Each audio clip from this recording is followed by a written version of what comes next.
she, because of her condition exacerbated by drug and alcohol use, that she doesn't always, she can flip, okay? Objection, counsel's testifying.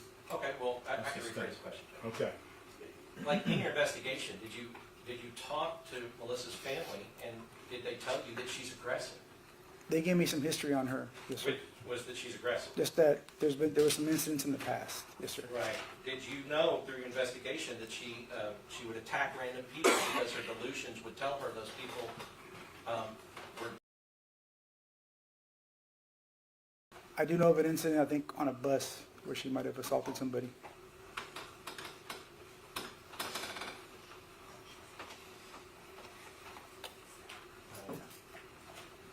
Yeah, it is a good point that my partner brings up, which is, I mean, going back to Maria Salinas, like, Maria Salinas told you that she would shoot, but you said, I don't know if she would shoot, depending on the situation, right?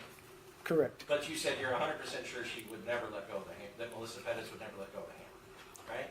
I'm just basing it on her actions during that time and what I can see on body cam. Well, I know, but you're not psychic. I mean, you know, you can't, you're not able to tell the future based on her actions and on her past. You would agree with that? Correct. And in fact, we talked to Daisy Nieto yesterday, her sister-in-law, and she agreed with me that with somebody who has her condition, that her past behavior is not predictive of what she's going to do. Right? Correct. But is that another instance where you've given Melissa Perez the benefit of the doubt that you don't give these honors? I just think there were other options they had that night. And if you let me talk, I can tell you. Well, I mean, you're going to talk, Okay. and we'll be talking for a long time. Okay. But I guess the code says if you are confronted with the threat of deadly force, you can use deadly force to protect yourself or others. You know that. Yes, sir. Okay. The code does not say if Detective Soto believes that there was a better option, then that's the option you have to use, or you get charged with murder. The code doesn't say that, right? Right.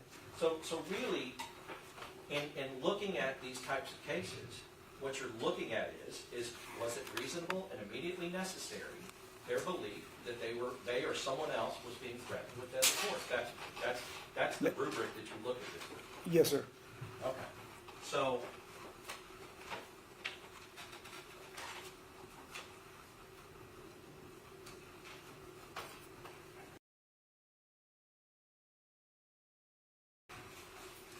you said you walked a warrant.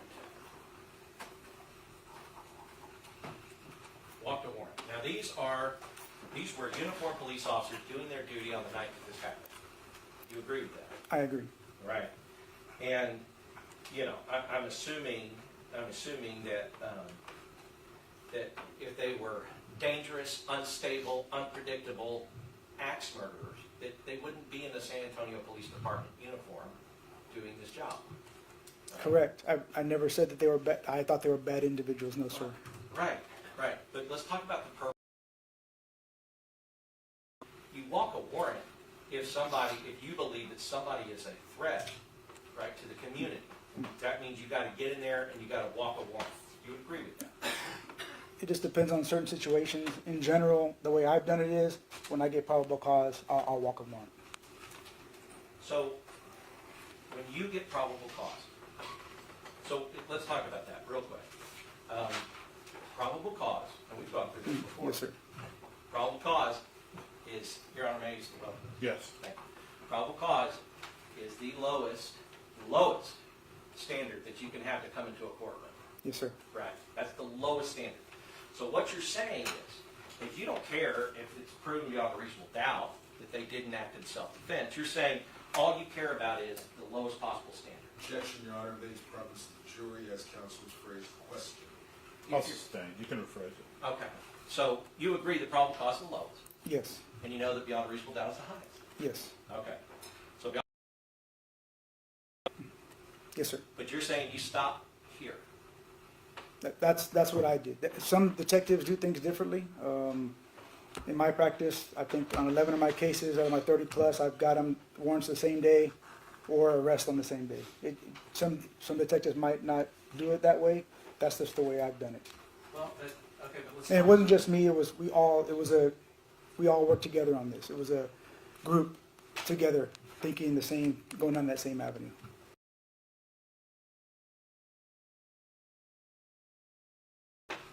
No, I didn't say they were on me. We discussed it. You said the brass was a part of this, Oh. this decision making. Yes, sir. They were. And the brass,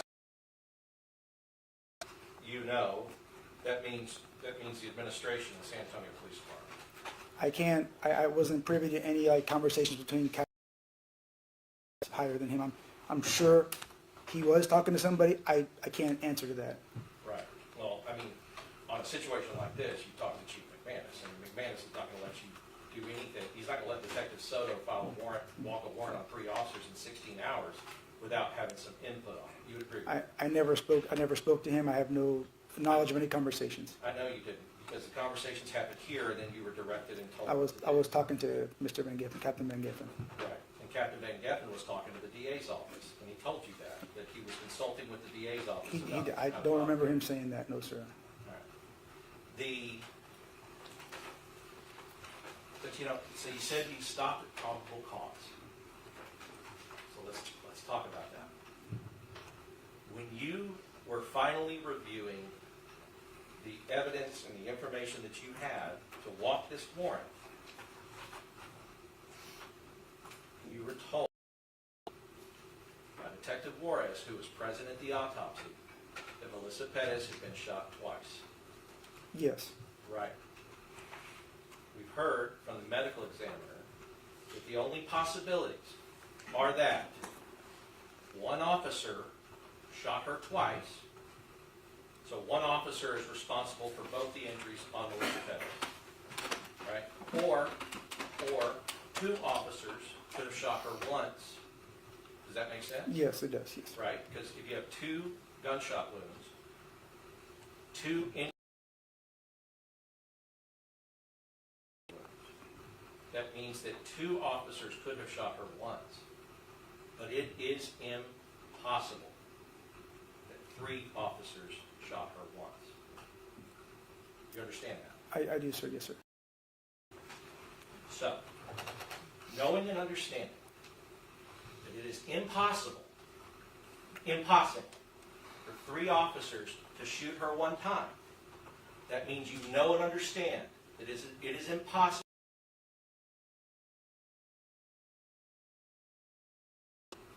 Yes. Yes. So, when you walked that warrant, when you made your affidavit, did you include in the affidavit that you gave to a magistrate that it was impossible for all 3 of these officers to have committed murder? No, I didn't. That there were only 2 gunshot wounds in Melissa Perez? I did not. Right. And so, Mitzi Villalobos is sitting right there. You walked a warrant on her husband and the father of her child for murder. You understand that? Yes, sir. Right. If he's the person that shot, right? Well, I know he shot, but we don't know Shot which. her. We don't know which one hit her. Yes, You sir. don't know if he caused her death. We don't. He was I viewed it as he was a party to the offense. Yeah. See, and I figured you'd say that. Now, where did you put anywhere in here that he was acting as a party to the offense when he is shooting? They all get together and have a plan to kill Melissa Perez? Did you see any evidence of that? No, of course not. Right. So, as a party, you know that they have to aid and abet. Did he go and grab Flores' gun or Alejandro's gun and help them pull the trigger? At the time, we didn't know still who actually shot her. That's why you don't walk a warrant for murder when people and their families and everybody else is relying on that. Do you see what I mean? Objection, relevance, and argumentative, Your Honor. You can rephrase. That is why you do not walk a warrant for murder. For murder.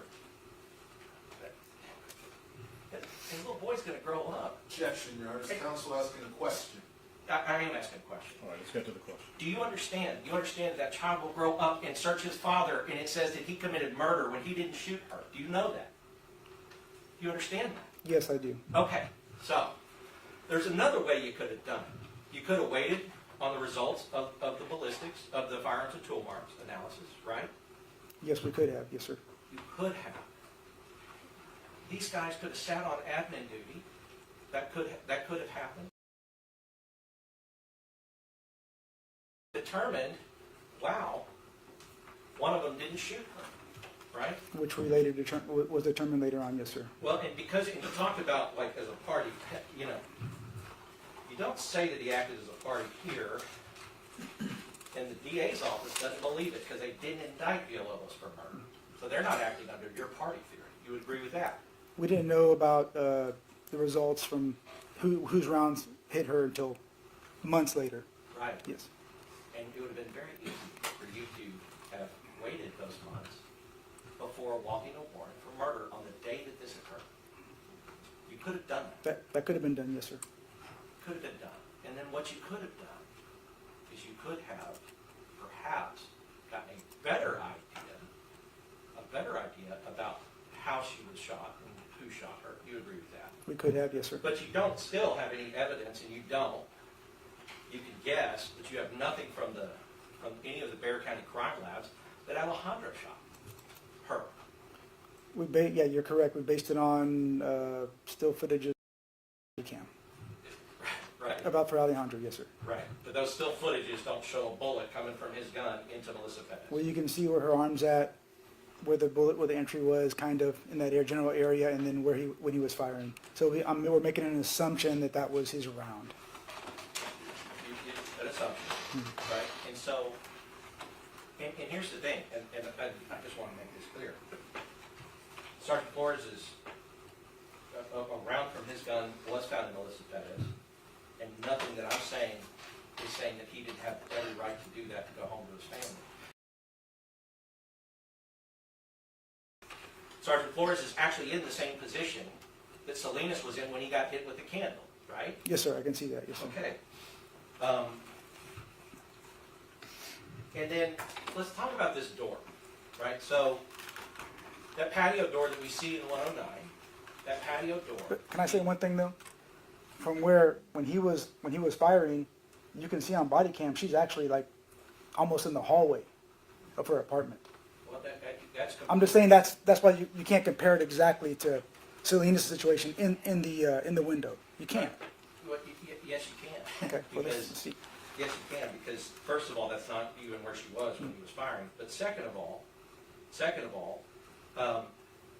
we all have seen, and the jury has seen, that she moves quick. She can get from place to place in anywhere in that room within 3 seconds or less. So when he is firing, we're not talking about like, okay, now, like as the hammer's kind of an atom, he starts firing and trying to knock the hammer out of the air, right? Like he has a right that if she's showing bad intent, she's coming at him with a hammer, or Alejandro, or Villalobos, if she's showing bad intent, he has the right to stop her before she gets there. You understand that? If he feels that, yes. Well, yeah, because nobody has to wait until the hammer's coming at them and then try to deal with it then. You stop the person with bad intent before they get to you. Yes, sir. Okay. So let's talk about this door. You see that door that Officer Villalobos is standing in front of, I guess. Yes, sir. Okay. So you know from watching the body cam that Officer Villalobos was convinced, based upon his actions, that he had unlocked that door. Yes, sir. And he told Sarge, I have the door unlocked. He was telling everybody, really, and then everybody else was kind of saying, too, hey, we got the door unlocked. Tell Sarge. All right, Sarge meaning Sergeant Flores. Now, you agree that Sergeant Flores now has every reason, because his officers told him I was able to reach in and unlock the door. Yes, sir. He's going to trust Villalobos. Yes, sir. Okay. So, because one of the things that I think that you mentioned, as if it was an issue, is that there was a locked door between Villalobos and Flores, and Melissa Perez, right? Yes. Okay, but that's something that they didn't know about at the time. It's something that you know afterwards as part of your investigation, right? Yes, sir. Right, and it's actually something that Villalobos found out when he got onto the porch. You can see him go to the door expecting that he's going to be able to open it, and he can't open it, Right. right? Still locked. Okay, still locked. And it's almost immediately after that that Alejandro fires the first shots as she's coming at the window right directly next to where Sergeant Flores is. Right? Yes, just Plan, and you understand what the plan was at this. What was it? Do you remember seeing it on the body cam? they were gonna go inside. I think they were gonna try to taser, possibly. Right. And Villalobos says she dropped that hammer. She put that hammer on the couch. She kept. Their every hope and wish, because they tried to talk to her and said, please don't make us use force, please come out. And she said, no, you're going to arrest me. She was trying to resist arrest. She didn't want to be arrested. You agree with that? She kept saying she wasn't gonna come outside. Yes, sir.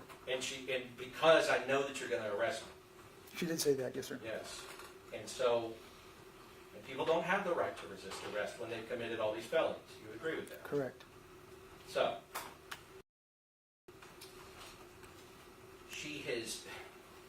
he's at this door, and although you find out later, and he finds out immediately before the shots, oh, the door's still locked. Right. He didn't get that second lock, or didn't see it. And you can understand why he wouldn't be able to see it, right? Because that's kind of a high-stress thing to get in a window while some woman's coming at you with a hammer and trying to get it. Yes, sir. Okay. So the fact that he missed the other lock and didn't really see it, you know what tunnel vision is and things like that? Yes, sir. Okay, so did you see him go in, he tries the bottom to see if there's a lock, and then he unlocks, clink, clink, and he unlocks the other one, and then he backs out before she kills him. She Right. backs out. Yes. If Salinas doesn't back out, dead or seriously injured, right? He could have been hit. Yes, sir. Right. And so in your mind, Melissa Perez has already tried to get Salinas with the thing. There's no reason why she wouldn't try to get Villalobos the same way if he doesn't back out. You agree with that? Yes. Okay. So he believes it's unlocked. She can unlock the door from the inside. Right? So she can, that lock, click, and then she's out the door. They can't unlock it from the outside unless they reach. Unlock it from the inside. You agree with that? Yes. Okay, so she controls how that does or not, or whether it does. Correct. Yes, sir. Okay. Now, you see kind of where Officer Villalobos' head is right there.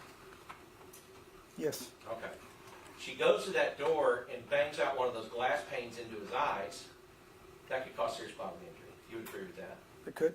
Yeah. Yes, sir. And she goes to that door, and she I mean, you know, that hammer's going to break glass. You know that. Yes, sir. You actually saw it, that she did break that window glass. Yes, sir. I did. Uh-huh. But she puts that hammer through one of those panes, and you know it goes into somebody's neck, or it goes into their eye, or does anything that can cause disfigurement. That's serious bodily injury. Yes. And you know, even if you have this closely held belief, window with the hammer without letting it go. You agree with that? Yes, sir. All right. So you know that the officers do have a reason to fear even a closed door based upon where their faces are in that situation, that she could come through that glass with the hammer. It's possible. Yes, sir. Right. So, But 10 minutes earlier, he was almost in. Officer, that's when Maria Salinas had drew her weapon. Remember when he first tried to come in? yeah. Yeah, he's in the exact same spot. She's right there too. Yeah. So he had his foot in the door. He didn't seem like he was that concerned at that time. But I like that you mentioned it. Maybe he didn't, but Alejandro was worried for him. You know that. Yes. Go, dude, go, hurry, hurry, hurry. Yes. What are you doing, guy? Get, right? So Alejandro was worried for him. Yes. No, I agree. Okay. And so Because what they are afraid of is at the time that he's standing there the first time that you're talking about, the reason he's got his foot on the door is because he thinks the door's open. It's unlocked. Correct. And Yes, he's sir. trying to hold it shut.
It was Alejandro Villalobos and Travis Thompson that after she was shot.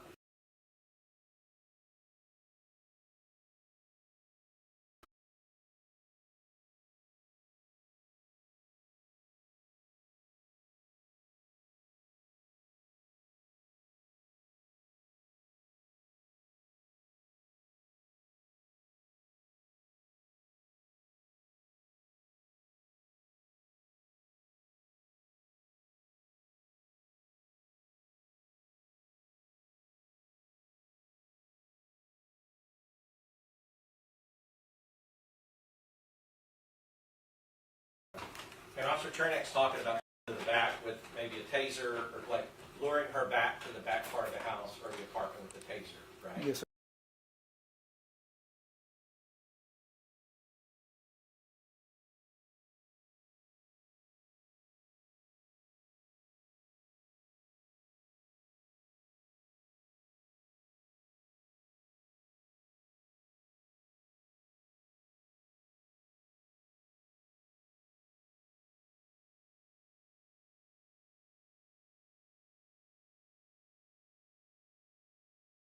In situations like this, on how tactically that officers would respond.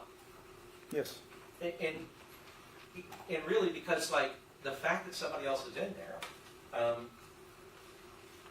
they could be in danger from the unpredictable person that they're dealing with there, or that person could be put in danger in any kind of maneuvering to try to get the unpredictable person, right? Yes, sir.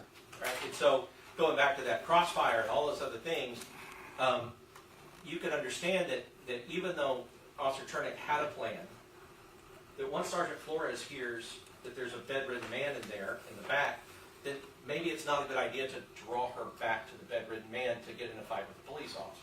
Right? Yeah, I'm not sure if that was his thinking or not. I'm not sure, but I'm just saying, just Right. from your perspective, if you're hearing both of these things and you go, well, there's a guy back here, right? You know that there's all, with the way that she's been behaving, you know that there's an opportunity for a confrontation, right?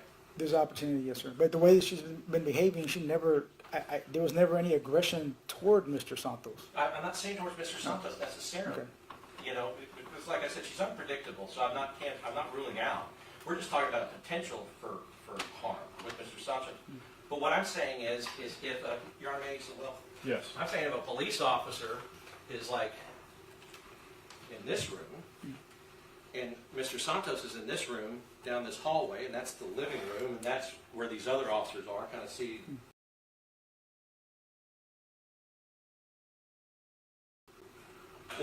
if you draw her back and you two get into an armed confrontation, so for instance, Chernak is trying to get back with a taser, but as we talked about, a taser is compliance. It's not self-defense, right? Yes. Right. So if she comes back with that hammer and Chernak has to draw his weapon and fire, it may not be a good idea that. So, because one of the things that we heard Officer Villalobos say is we heard him say that she is, I think the exact quote was like, she's ready to fight, she came right at me, Yes. right? But you would agree that is an important thing, an important piece of information to impart to the other officers. No, it is. It's very important. Right. Yes. Because what he's saying is like, hey, she's not, we're going to go Right. Duke and I'm going to go kill her. What he's saying is that he's explaining to the other officers that you have to be careful with her because she is not afraid to use Yes. that hammer. No, correct. And Right. and to me, that would have been important as far as like to reassess this thing, to back up. Let's look at this. Let's explore the dangers to her, to the officers, to the public. To me, I took that as a very key statement. Wouldn't one of them, especially the sergeant, have thought, well, she's coming at us, and not say, well, we'll do what we got to do. She's showing that pattern of behavior. Why didn't anybody say, this tactically disengage, and You can set, the difference is, Yes. oh, All great. right, let's go ahead and take a quick break. Thank you. All right for the jury?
one part, I don't know if you,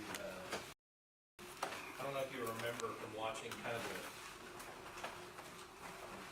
the immediate aftermath of the shooting.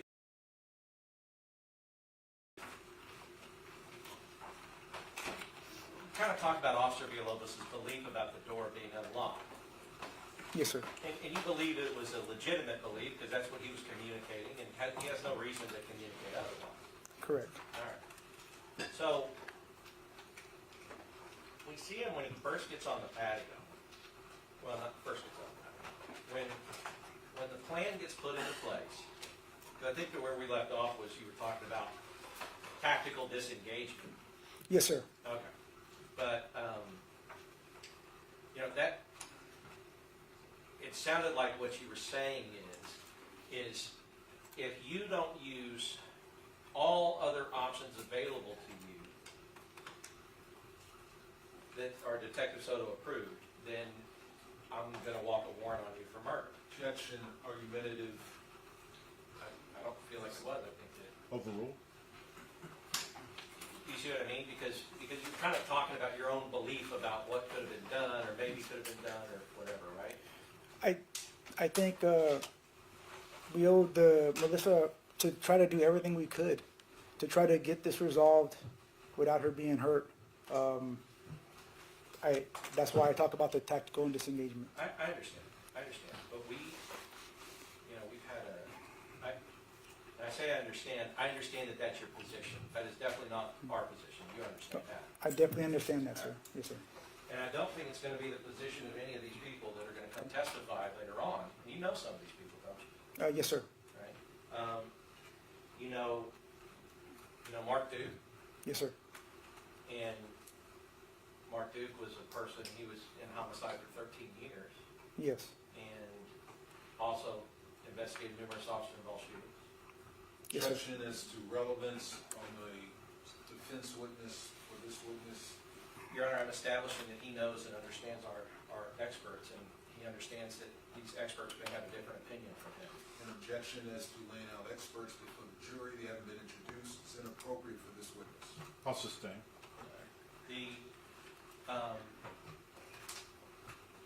But when you talk about, and look, here's what I think that we can agree is that all of these officers and Sergeant Flores, they were trying to do whatever they could to not have her hurt. You agree with that? No, I don't. Okay. So you don't agree pleading with her alongside Travis Thompson and Officer Alejandro, pleading with her to please just come out so we don't. Yes, sir. Pleading with her to come out peacefully. In fact, Villalobos actually uses the words like, come out peacefully so that we don't have to use any force against you. We don't want to use any force against you. Correct. Right? I do recall him saying that. Right. You agree that Sergeant Flores was exploring the options that he had for less lethal, that he was talking about those options. Agree that the reason that they get on that porch, is because Officer Villalobos has said, I see that she's put down the hammer and the door is unlocked. I can get in there and get her before she gets to that hammer. He did say that. Yes. He did say that. Now, But wouldn't you consider alternate plans even when he's saying earlier she's going to come at you? I think even other officers said that. She's shown that with her behavior, that she's going to come at them no matter what. Yeah. What was the rush? What was the driving force to get in there? Is all I'm saying. I get it. I get it. I'm not trying to be disrespectful. I'm not. But what was the driving force? I'll tell you. And I don't take any disrespect to it. I just feel like it just feels like your brain is wired one way, and that's whatever way Melissa Perez that benefits her position. Because if we talk about, because you're saying, well, yeah, I mean, she's going to come at him. Well, she doesn't have a right to come at him. She doesn't have a right to resist arrest. You agree with that? I agree. Right. But isn't that something? Her behavior, isn't that something you use as part of the reason you're going to go in there. Isn't that something you're going to use to assess the situation? I think it's very important that they say that. Yes, because, and let's talk about that. Because, yes, but not in the way that you think. Okay. But here, I'm talking about, think about it this way. In your judgment, would you rather face an unarmed or an armed suspect? What about, of course, I'd rather face an unarmed suspect. An unarmed suspect, that's right. Now, these other plans that they talked about, contemplated, and then Sergeant Flores, and we talked about this with Officer Chernak. Officer Chernak's plan was to go in there and do battle with an armed suspect. That's what his plan was, is to lure her back there, get in through the back, but if she comes back down that hallway with that hammer, he's now going to be in a fight for his life. That was his plan. I think that's what he wanted to do. He wanted to get in there and try to tase her, Right. if I remember right. Right. He wanted to get in there and try and tase her, but his plan involved coming back there with that hammer. Because, as you saw from the other body,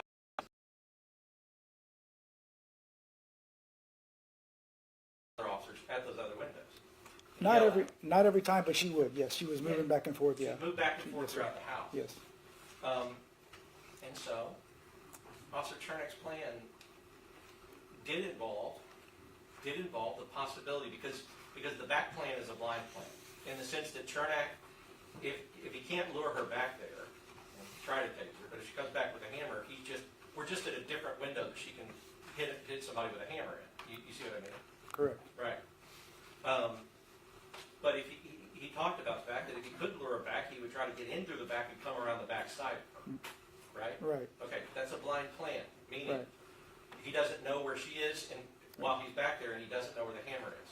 Right? Correct. And I don't, judging by the way it was said by him, yeah, I don't think that was a good plan. No. Right. And Sergeant Flores apparently didn't either. Right. Right? But And so, but this plan also was flawed. and all plans are, right? Yes. Because Yes. and that's what I'm trying to say. If you try in good faith,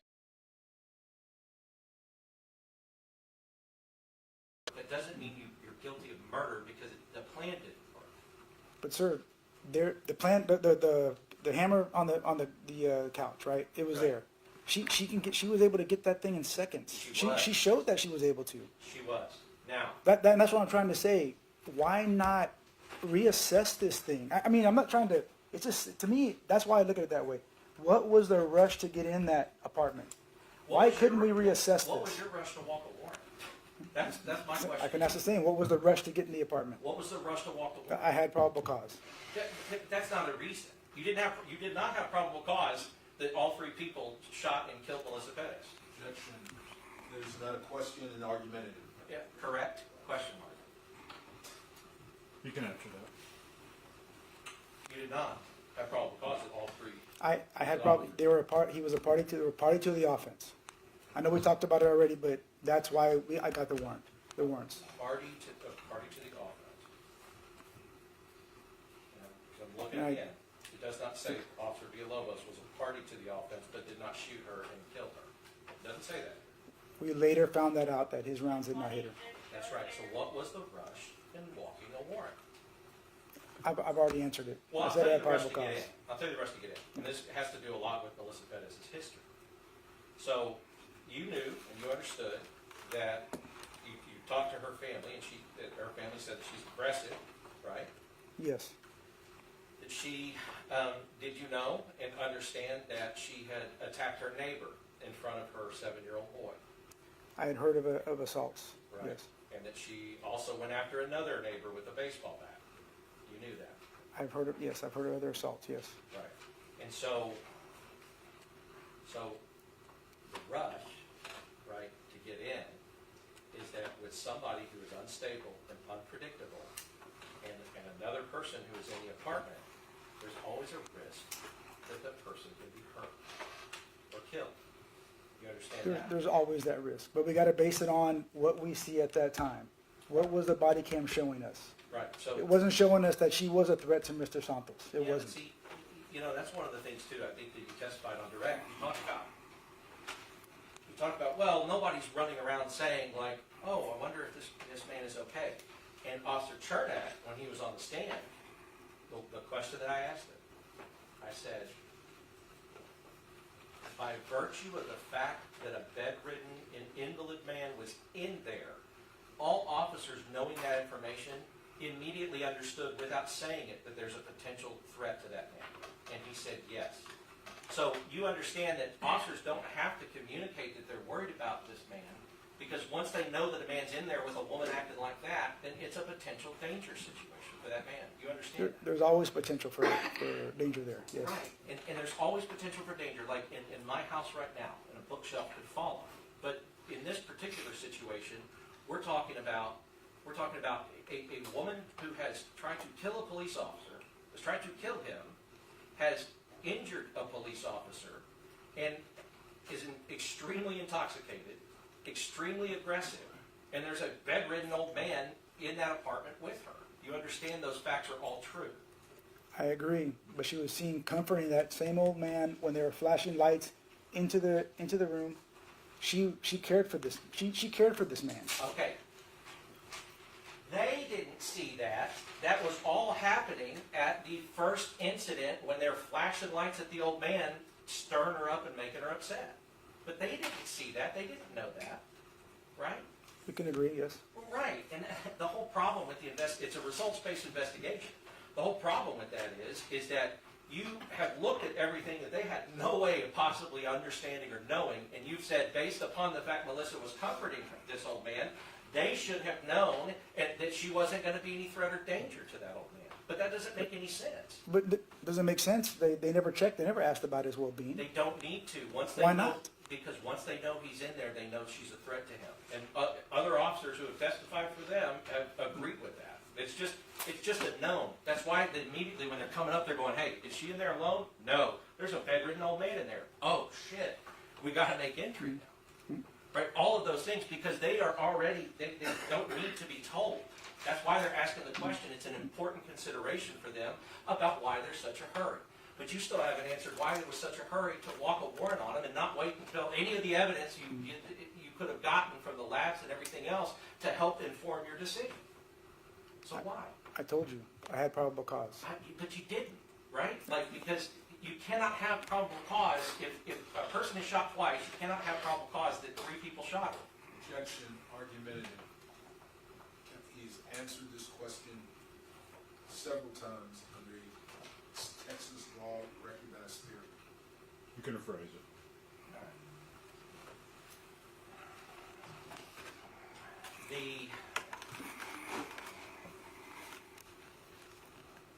Yeah, I mean, because you mentioned parties. I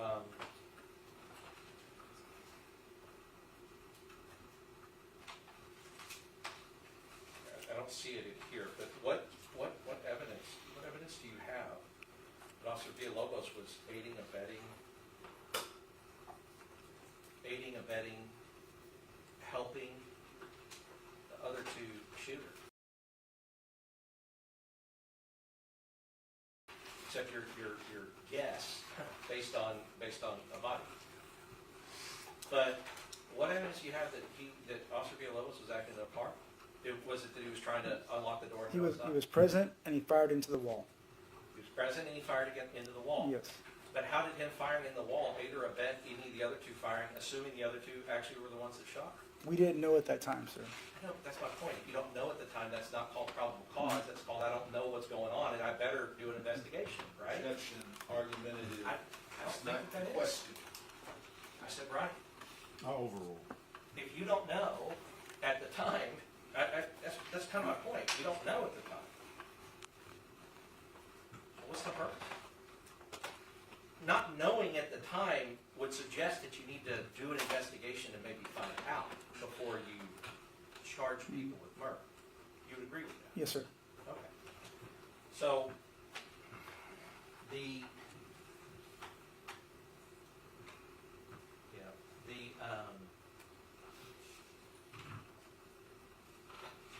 because, and you and I, we've kind of gone around this before,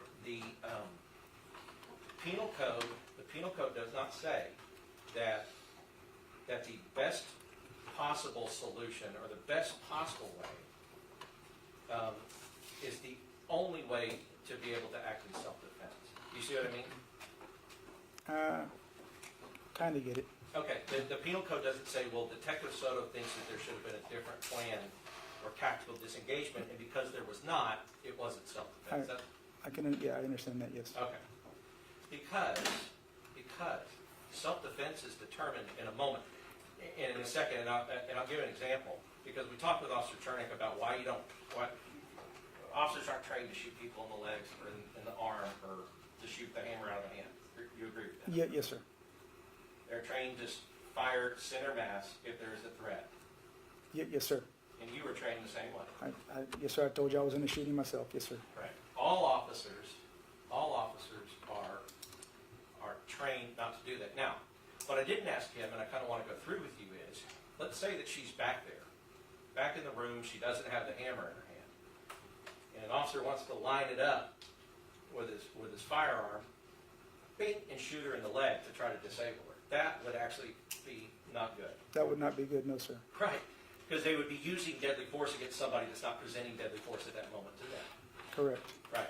So the only time that we can even contemplate shooting arm, shooting leg, or shooting hand, or whatever, would be as the person is coming on using deadly force. Yes. And that's the time that officers are not able to aim appropriately, and they're likely going to miss what they're aiming at, especially if they're aiming at a small leg or a small arm, or a hand with a hammer. You would agree with that? Correct. Right. And it's because of that, it's because of what happens. Like, we have to train officers. We have to train officers on how to try to do things in moments where other people are trying to kill them. You would agree with that? Yes. Right. And that is like that's the job. That's the job. The job they do for us. And to be fair, the job you do, especially on patrol, but the job that they do for us is we have to give them training to know how to deal with a person who's trying to kill them. Right? Yes. Right. Because the job that I do, when somebody is trying to kill me, right? Correct. Right. So, it's a tough job. You would agree? Yes, sir. I've been doing it for 21 years. Yes, sir. And it's split-second decisions that you have to make sometimes to go home to your family. You agree with that? I agree. Yes, sir. Right. And those split-second decisions can probably always be Monday morning quarterback to death. You would agree with that? Yes. So, for instance, if you said, well, she was comforting the old man, well, that's something you found out later. There's no way they didn't know that. Right? Yeah, I'm not sure if they had any knowledge of that or not. And so I want to talk about.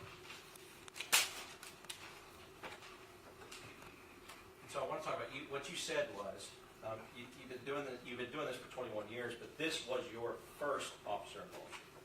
Yes, sir. All right. This was the first time that you had ever been in this type of situation as an investigating officer, lead detective in an officer involvement. Yes, sir. All right. And so when you talked, I think you testified that brass was involved in the decision making. Yes, sir. Right. And so brass, we all understand that to be the people that are above you in rank. Yes, sir. My captain. Yes, sir. Your captain, Van Geffen, Van Geffen. and he is the captain of homicide. Yes, sir. And Captain Van Geffen, you said you don't know, but Captain Van Geffen, you would have to assume, is not making these decisions on his own. Objection causes speculation. Well, he may not know, and if he doesn't know, I think he can say he doesn't know. Okay. Oh. If you don't know, you say you don't know. Yeah, I answered earlier. I said I didn't know who he was talking to, but it's safe to assume he's talking to people above him. Right. Because of this type of situation, it's different. Yes, sir. Because you're making a decision about charging police officers who were discharging their weapon in the line of duty with murder, right? Yes, sir. Now, as far as walking the warrant, were you ordered by Van Geffen or anyone else to walk that warrant? No, sir. Were you asked by Van Geffen to walk the warrant? We talked about the details of the case, and we came to like a mutual agreement. I was not ordered to walk the warrant. Were you asked by him to walk? Just, we talked about it, and we both came to the same conclusion. That's about the best way I can answer Well, yeah, that. but the only conclusion he could really come to is what you were telling him, right? Well, I'm sure he was watching body cam footage too. And then, yes, of course, what I was telling him. Right, but you don't know if he was or not. I don't know. And I know that Mr. Cifuentes is going to have some more questions about that, but I did want to just kind of hammer that down. Did you ever watch body cam footage with Captain Van Geffen on Captain Van Geffen's Axon? I don't recall. Did you watch, because you said you didn't use your access for very much, I guess just to show Alejandro his? No, yeah, that was the only time I signed in that day. All right. And so every time else was other detectives that were there watching the body cam footage. Other detectives in the unit, yes, sir, that were there that day. Whoever was helping out with statements, all the people that were helping out with statements. Randall Hines. Hines, Platt, I think we even got some people from the other side. Dorsey, Juarez, and there was a lot of people there. I'd have to look at my report. Well, because I want to talk about your affidavit. Do you have your affidavit with you? Oh, yes, sir. You could refer to it as needed. But in your affidavit,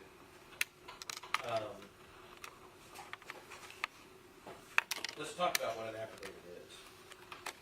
An affidavit is something that, as you said, what you wanted to use to try to establish to a magistrate or explain to a magistrate that you believe established probable cause. That's what an affidavit is. Yes, sir. And so you would agree that a magistrate has an important decision, which is to examine your affidavit to see if it indeed establishes that there's probable cause that a crime is committed. Yes, sir. Right? And we've already talked about the fact, well, and you agree that it's important to be complete as you can in an affidavit. Yes. Right? Accurate. Yes, Right? sir. Mhm. And truthful. Yes. All right. So, and even if something that's important is omitted, then that can affect a magistrate's decision on whether or not to grant you an arrest. Yes, sir. All right. So let's talk about what's not in this affidavit. The affidavit, we've already talked about the fact that you did not tell the magistrate that she had only been shot twice when you sought the arrest for murder on 3 officers. You did not tell the magistrate. Correct. You did not put in there that you were seeking this arrest for murder for one of the officers as a party who did not shoot, but Ms. Perez, but you believed was acting as a party in concert with the others. Correct. I didn't word it that way. Right. And that makes sense because you didn't tell the magistrate that it was impossible for 3 people to have actually caused the death of Melissa Perez. Because at the time, like I said, we didn't know which rounds hit her. But yes. Right. And the affidavit, you completely left out of this affidavit that there was an elderly bedridden man that was in the apartment with her. Yes, I have to look at it again, but I don't know if I put that in there or not. You did not. Okay. You left out that what you did, you put in the affidavit that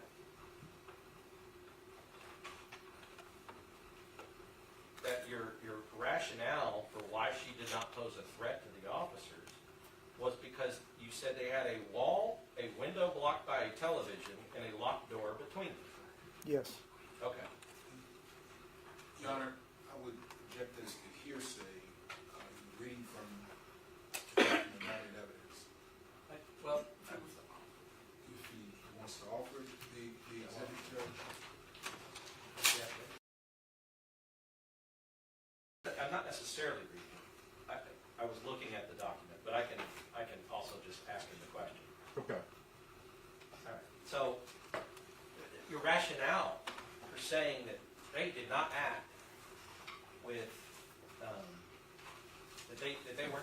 confronted with with the type of danger to justify deadly force was that they had a window blocked by a television, a wall, and a locked door between them. Yeah, yes, sir. There were barriers there. Right. You said that there were barriers, but, and you understand that to a magistrate, if they're reading that, it appears as if the television is blocking her from being able to present a threat, a deadly threat to the officer. That's what that reads like, right? It could be interpreted that way, yes, sir. Sure. Because you didn't say a window partially blocked by a television, you said a window blocked by a television. Yes, sir. Okay. But as we know, that television did not prevent her from using that hammer as a threat of deadly force against police officers. You can see that. We talked about that earlier, yes, sir. We talked about How it. she You can saw it. she was able to maneuver around it. Right. Yeah. Right. But in the affidavit, and when you're presenting this, the person who is trying to make a decision about whether that establishes probable cause, you don't say that she was able to move around it, right? I did not say that. No, Right. No, sir. In fact, it appears from the way you wrote it that she was not able to move around it, and it presented an obstacle that could not be overcome by her to threaten the police officer. That's what it sounds like. I don't know what the judge interpreted. I just wrote that there were barriers in there, sir. Well, a window blocked by a Window, television. yes, sir. Which there was. There was a television there. Not. There was. Yes. It really just helped her to seek cover from tasers and other things. It didn't stop her from hurting police officers. You agree with that? You would agree with that statement? But she was still able to get it. Like I said earlier, she was able to maneuver around it, yes, sir. Well, and we can see in some of these videos that she's kind of parked herself behind the television. The taser lights are trying to find her, but they can't get her because she's using the television as cover. You saw that. Yes, sir. And then she emerges from behind that cover to get Officer Salinas with a candle in the arm, out the window, right? Yes.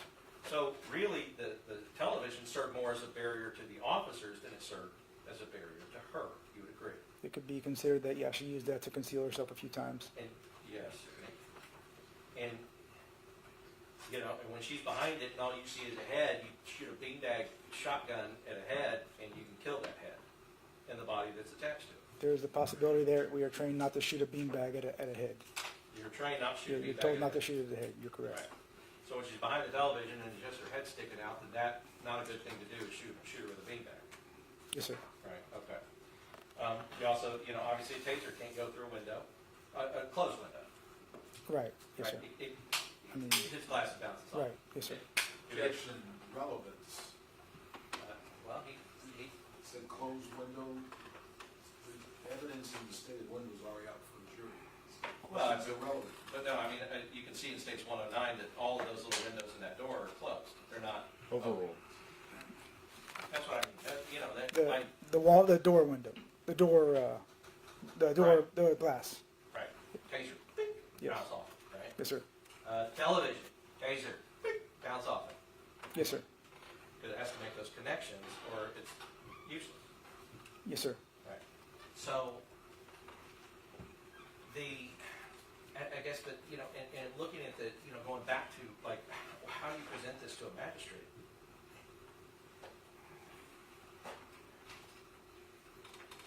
The idea that there is a television completely blocking the window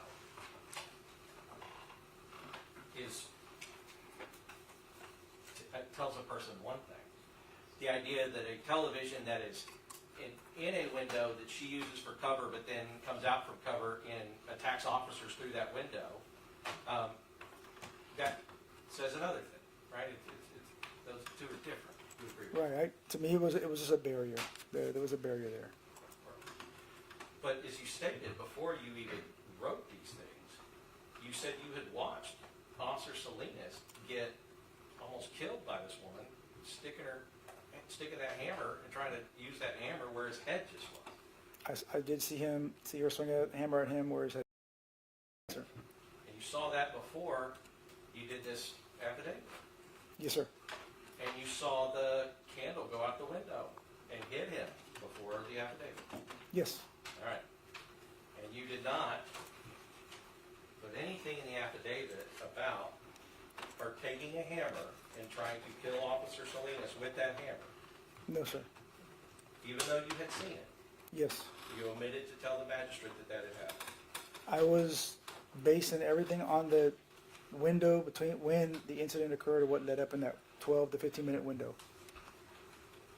Right, but you agree that, Were their actions reasonable was my thing. I'm looking at that window there.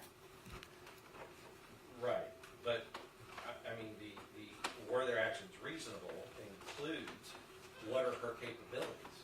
That would determine also what if their actions were reasonable or not. You agree with that? Yes, sir. All right.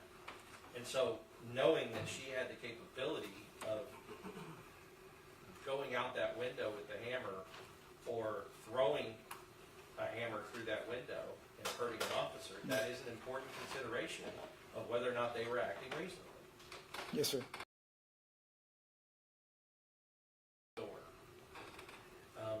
What you said was a wall, a window with a television, blocked by a television, and a locked door.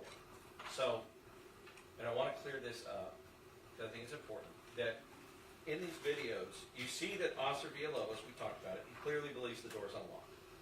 Yes, sir. And even in the immediate aftermath of the shooting, when Officer Villalobos goes again, so he goes to the door right before the shooting and tries to open it. Yes. It doesn't open, and then there's shots fired. Correct. All right.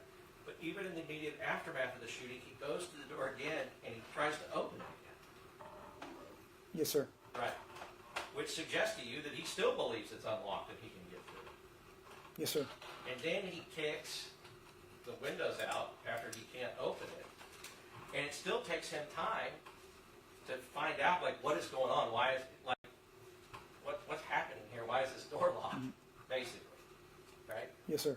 Okay.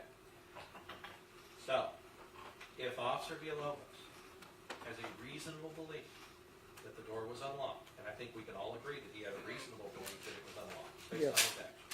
Yes. He has a reasonable belief that the door is unlocked. And what good does it do for you to come later and say he wasn't in any danger because of the locked door? Do you see what I mean? I'm just basing it on. That's an argumentative I don't think that was right. statement. What good does it do? It's not relevant. It's argumentative. Or you can rephrase that. Okay, then, I mean, you use that as an example of why they weren't in danger. Locked door, right? Correct. Okay. But how is that a good example of why they weren't in danger if the officer had a reasonable belief that it was unlocked? You see what I mean? He had the belief. Yes. Right. And it goes back to, and so if he has a reasonable belief that it's unlocked, shouldn't you as the investigator treat that door as to his reasonable belief as an unlocked door? I mean, she had never demonstrated at any time that she was going to come out that door. Not once. And just like with everything, they don't until they do, right? And it's, I mean, she had never demonstrated that she was going to throw something out that window until she did and hit Salinas, right? Yes, sir. Okay.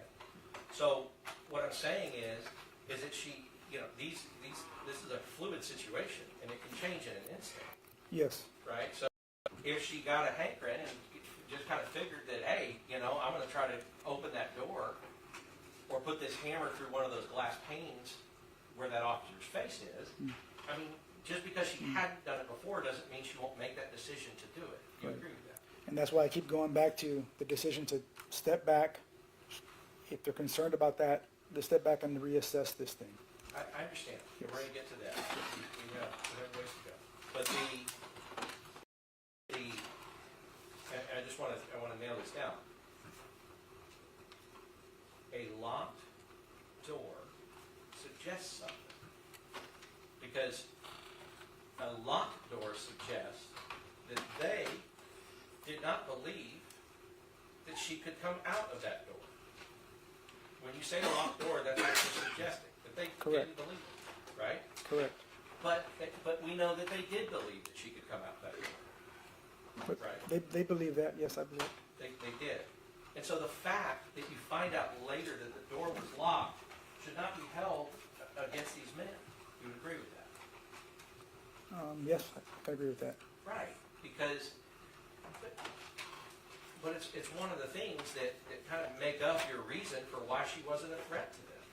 And so it sounds like there's a confusion in your mind between actual danger and apparent danger.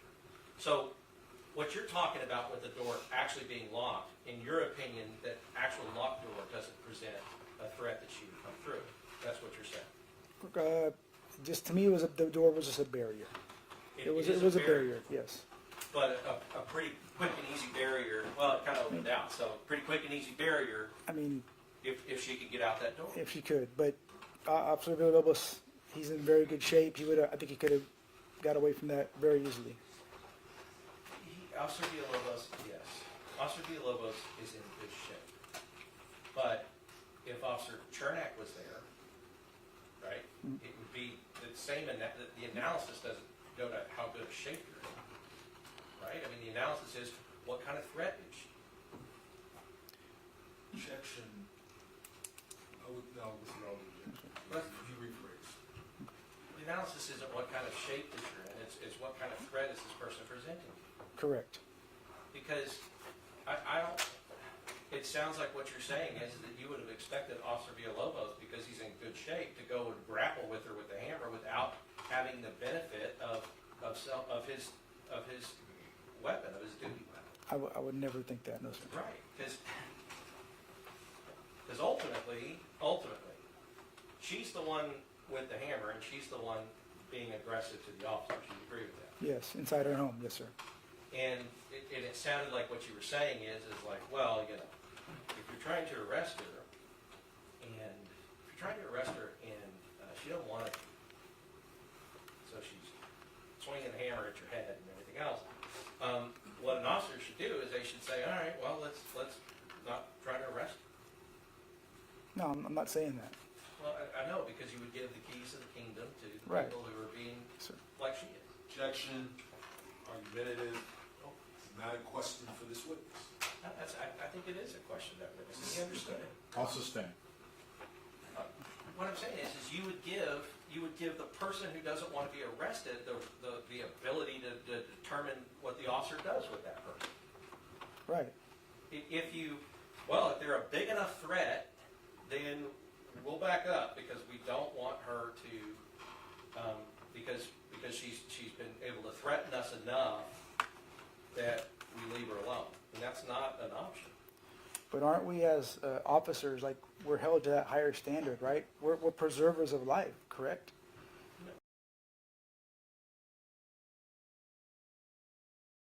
Department right then. But here, let me. That's where I think that's where we're just having a disagreement. I know, and I don't understand the driving force to go get this evidence, right? Like, so we all have questions, but what I'm saying is,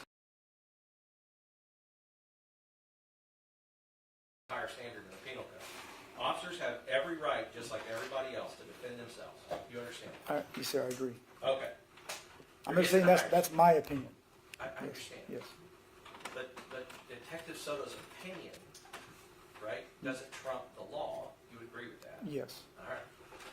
So, and it's not to even say that they weren't operating at a high standard. I mean, all of these officers were attempting to do whatever they could do to make it not a situation where they had to use force against Ms. Bennett. You agree with that? They're saying that, and I don't think that, obviously it was their intent to hurt Ms. Perez. But it was the action, the plan they took. Okay, so let's talk about that plan. Now, we talked about it earlier. You'd rather go against somebody unarmed. You agree with that? Yes, of course. Right. So what you're saying is, well, she had dropped the weapon. Pick it up, right? Pretty quick. Pretty quick. Yes. She's quick. Now,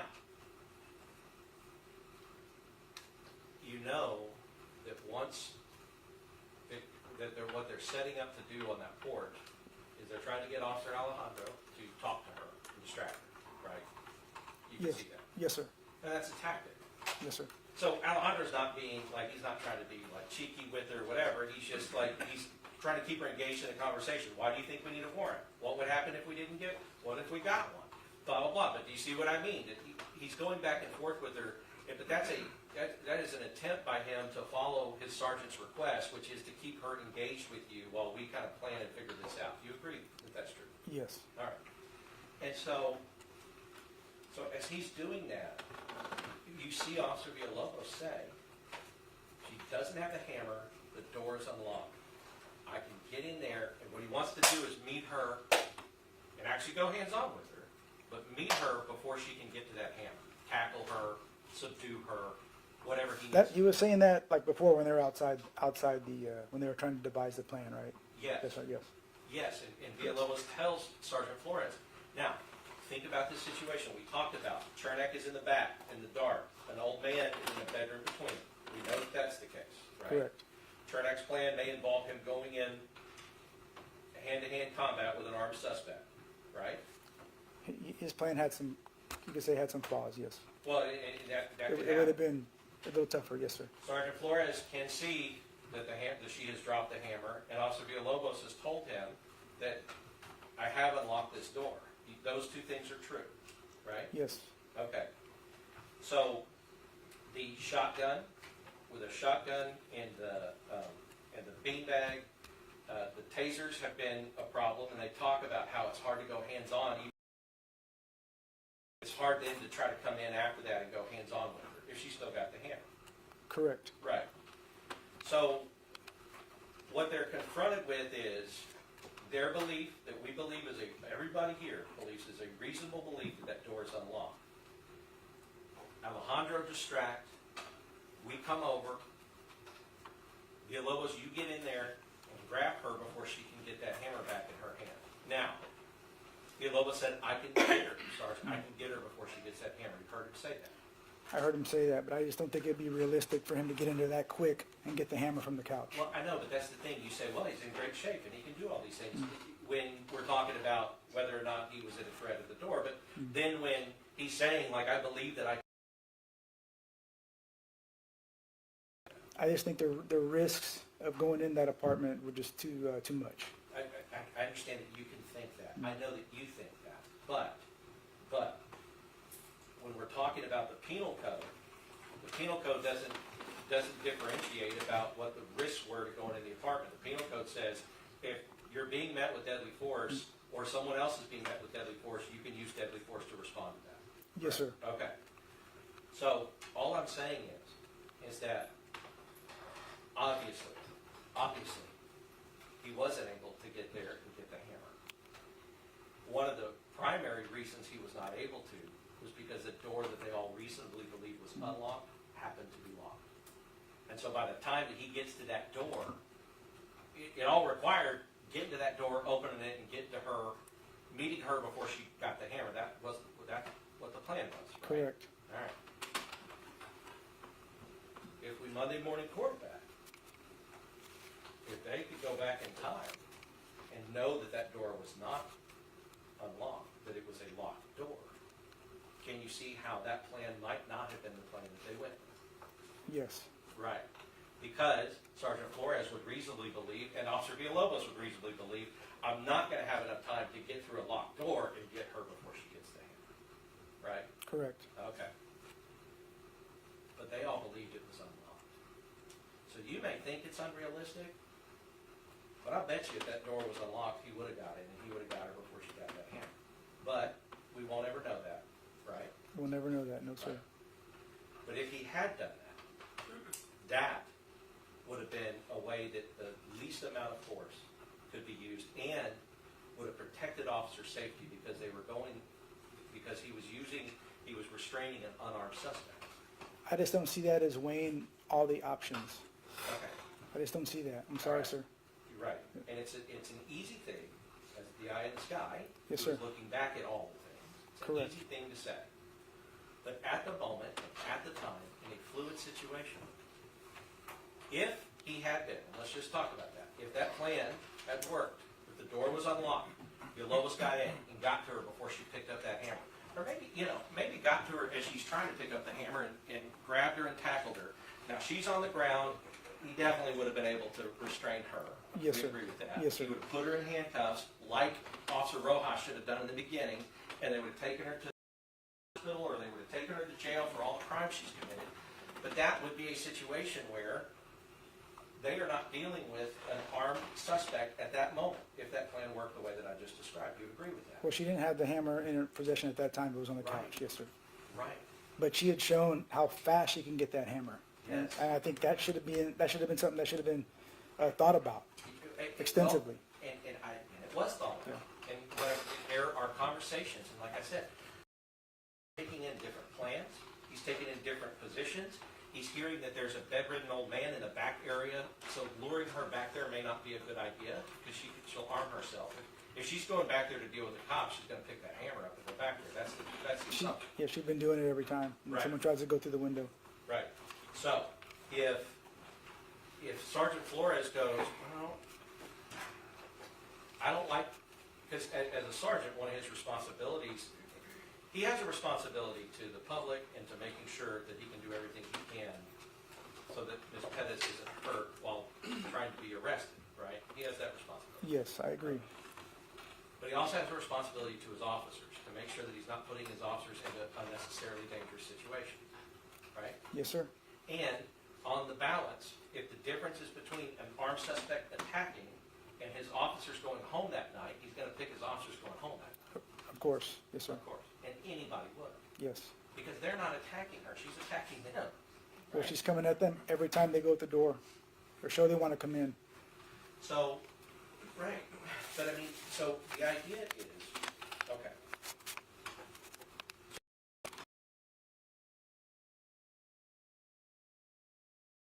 It cannot be, and the penal code doesn't say anything about it. It doesn't say like your tactical plans and you have to disengage.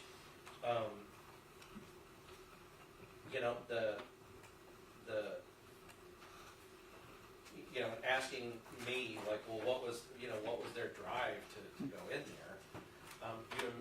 You agree she's committed multiple violent felonies? Yes. Okay. But my question is, why when they're with the risk, assess those risks. Right. Step back. Look at this thing again. Call mental health. See if they'll come in and talk. Okay, so that's a good question. That's the problem. See, they all know. They've all been told over and over again. And you're answering that is because mental health wasn't 24 hours back then, and they didn't have mental health call. They weren't 24 hours back then, but there was someone on call that they could have called. No, everybody testified that is not Okay. true. I talked to one just the other day that told me that. There are 24 hours now, so you They're agree. 24 hours now, but she had told me that, yes, that they were on call at that time. So somebody that you talked to so that you could answer that question in this courtroom right now told you back then that mental health was, that there was somebody on call for mental health. That there was Is that someone on what you're call. saying? That's what I was Okay. told. All right, so I guess you could give us the name so that we can call them. I don't know the name. I don't know off the top of my head. Oh my gosh. Okay. I can get it for you, but I All don't right, know but it. here's the thing. They've heard testimony that that wasn't an option back then. You also know, I bet, you also know that the SWAT supervisor said specifically in this case they wouldn't have gone out for this kind of case. I don't know firsthand if they would have or not. But you read that. Yes. You read that he said that. I've heard that someone said they probably would not have done this one. It said absolutely would not go out for a situation like this. Because SWAT would say, look, y'all take care of it by doing something like this, making a plan and trying to figure out how to do this safely. I don't think SWAT would have approved this. I really have a hard time believing that. Yeah, lucky you're not trained in SWAT, Okay. so you Right, can't. correct. Right, so Correct. you can't make Yeah. that determination. Right. We have people that are, Okay. and they'll figure out and they'll come and tell the jury, Okay. what that actually is. But I guess what I'm saying is that you can have this opinion about all this, but if they do believe that the door is unlocked and she is unarmed, because what you're saying is what's the drive? Why get in there? Why are you trying? Why are you trying right then? Why are they doing it right then? So the answer to the question is, A, they have the door that they believe is unlocked. You agree with that? Yes. Also, she could go back and lock it, right? Yes. Okay, and according to Maria Salinas and Vince Gomez, basically, to unlock the door in the first place, he had to risk his life to do it, if you listen to Vince Gomez and Maria Salinas at the same. If you listen to them, yes, she came very close. So he had to risk his life to get that door unlocked the first time, right? According to them, yes. Yes. Not my according to them. opinion, but yes. Not according to you, Yes. and not according to what you think you saw on the body. But, so understand this. If to get that door unlocked, the first time he had to risk his life to do it, according to Maria Salinas and Vince Gomez, who were there. She doesn't have to risk her life to go unlock it. She can go lock it back in a second, right? Of course, she has access to her own apartment, yes, sir. And then for him to do it again, he has to risk his life again, may not go home to her, and his mother, and his father. Objection to the extra commentary, family members, judge, and question, counsel's testifying. I'll withdraw.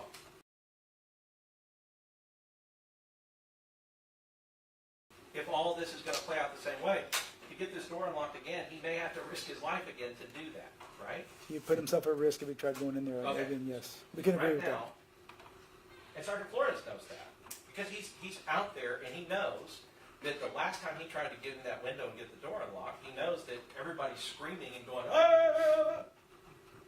Like, back up, and they're all drawing their weapons because they think that this woman is about to kill Villalobos. Right? That's the only conclusion. They're definitely worried about him getting hurt or hit with that hammer, yes, sir. Right.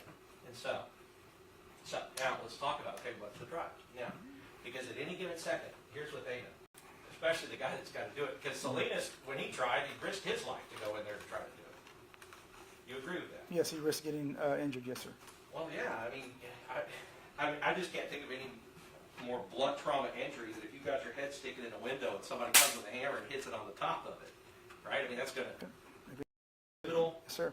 That ain't the thickest part of the skull. Right. And, I mean, you crack that skull like that, hammers can go in. I mean,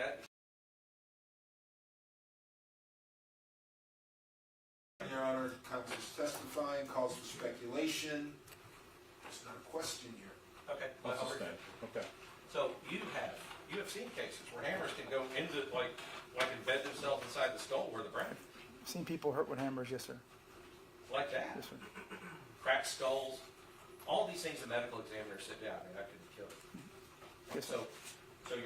So these officers that try to make this arrest are having to risk their lives to try to unlock this door. You agree with that? They're risking getting hit with the hammer, yes, sir. Well, right. And I don't know why you don't want to say risk their lives, but that is what they're doing. Objection, sidebar. Well, he's not responsive. I'll sustain. They're not responsive. To the sidebar, and I'll sustain the non-response. Thank you. So, but yeah, I guess what I'm saying is like, that's what they have to do to get in there, is that they are being confronted with it.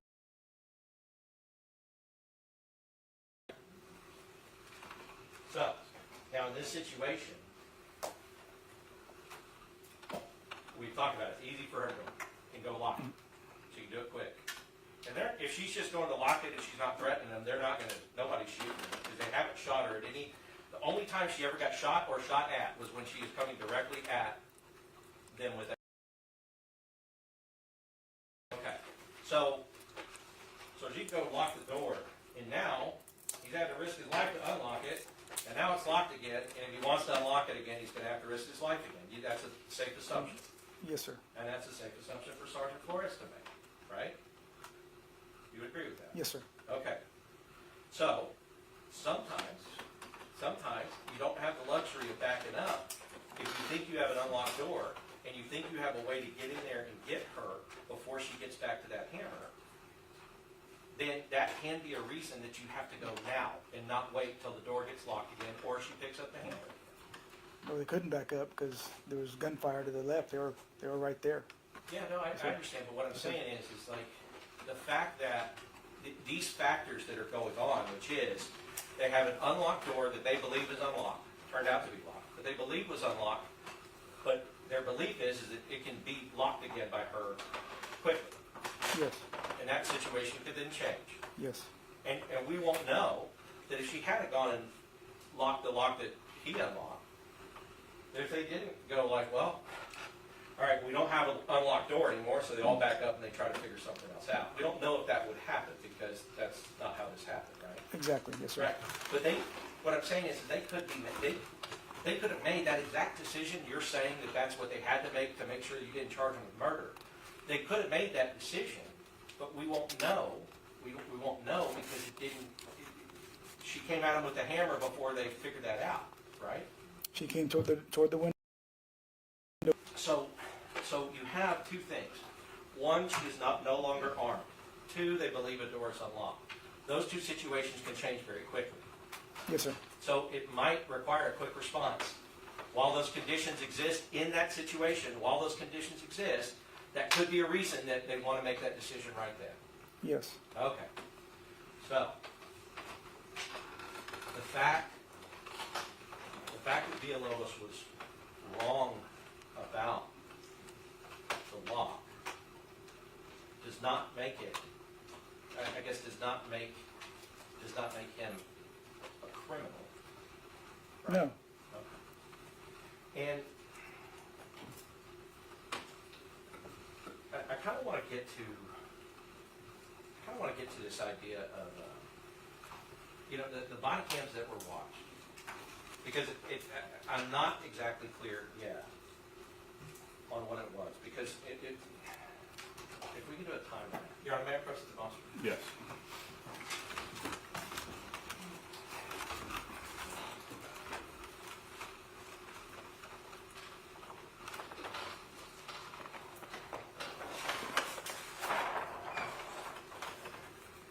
So I want to start with incident time. At what time did this incident occur? At 2:02. 2:02. All right, so that's 2:02 a.m. Incident occurs.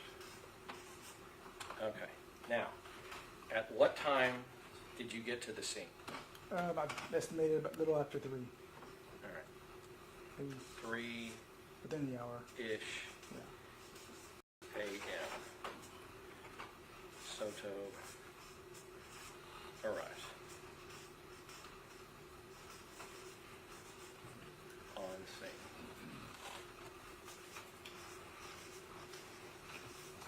And when you were on scene, you knew that you were designated to be the lead detective on this case. Yes, sir. All right. At what time did you go back to the station and interview Officer Alejandro? I'm estimating I got back around 4-ish, but I didn't turn on the body cam footage like 4:51, I believe. So, Okay. but I got back probably a little after 4, maybe. Okay, and by turning on the body cam footage, what you mean is you didn't turn on the footage to allow him to see his body cam before giving you a statement. Yeah, I was just that 4:51 is when I turned on. I logged in for him to see the statement. Okay, 4:51 a.m. We'll take that time. Soto logs into called Axon, right? Yes, sir.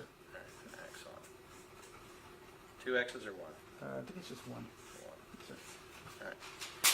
4:51 a.m. You log into Axon for the benefit of Alejandro being able to see his body cam.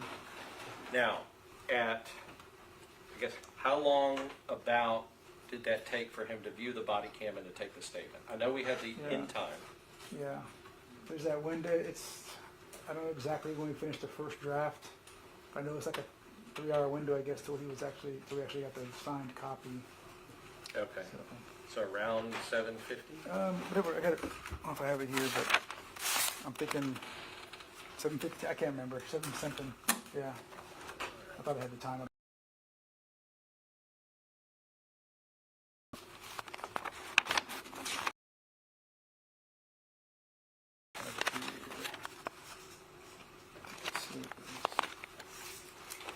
7:36. It says there. 7:36. Yes, sir. And would you say that is the time the statement was completed? That's the that's the time that I think we signed everything because the computer will log. I guess will just capture that time. I didn't actually look at my watch to look.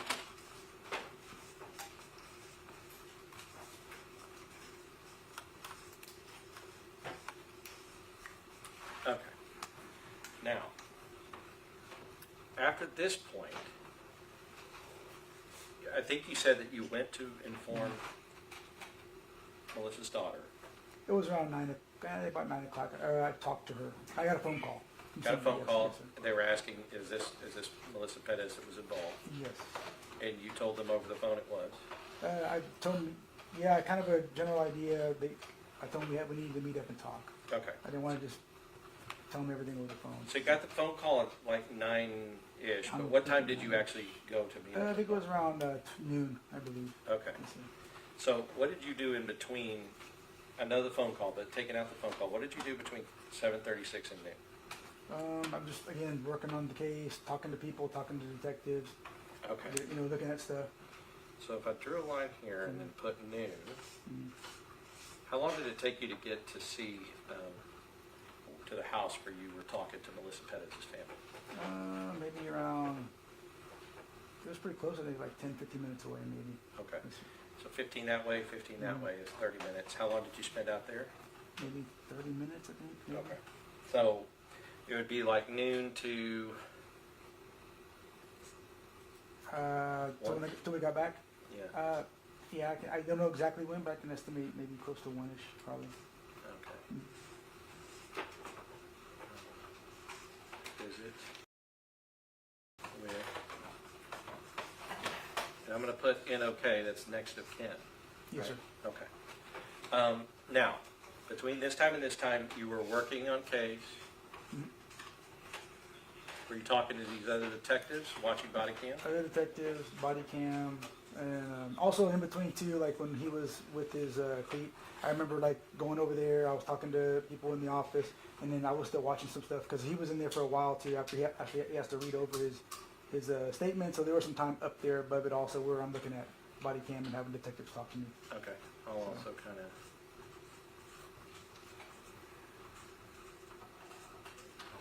All right. In there too. You're also working on the case, but you also did have to do the statement. So 7:36 noon. And what was the next thing that you did? Came back, I started reading statements. I can't remember if I looked at any. I think I looked at some, and then about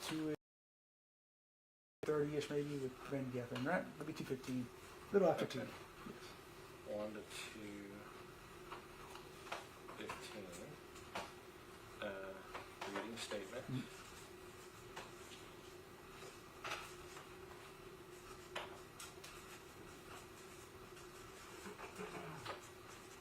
you said 2:15. Meet with Captain Van Geffen. All right, and how long did that meeting last? Oh, I can't remember. Maybe 15 minutes, maybe possibly, or 15 longer. 15 minutes where y'all had a discussion about whether or not to charge these guys with murder? Yes, sir. I'm just giving you an estimate. I'm not sure. Could have been longer. Okay. Could have been shorter. I don't know. 2:15 to, let's say, 2:45. How about that? I'll give you another 15 minutes. All right. And then after that, is that when you start the affidavit? That's when I get with Detective Juarez, and then we Okay. start looking at some more video, and start working on the affidavit. Yes, sir. Okay. So that's 2:45. Between 2:30 and 2:45. Yes. Okay.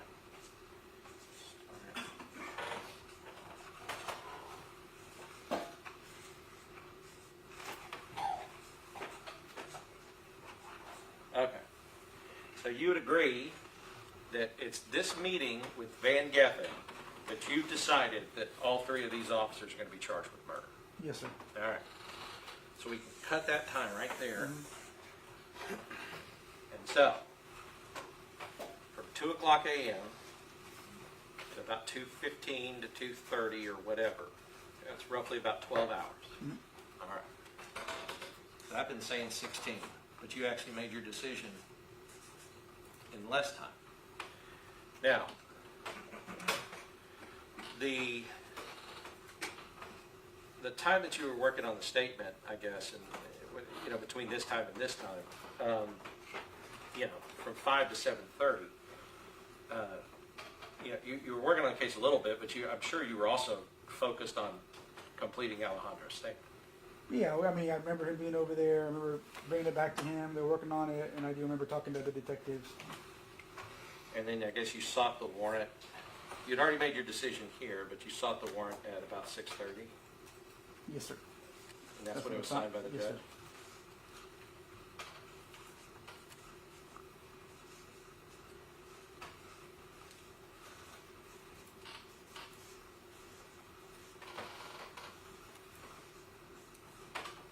Okay.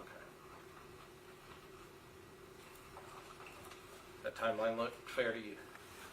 Yes, sir. All right.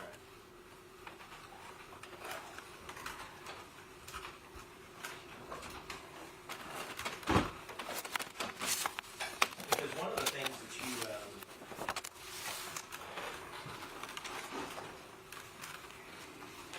because one of the things that you mentioned, it was one of the first things you testified to on direct,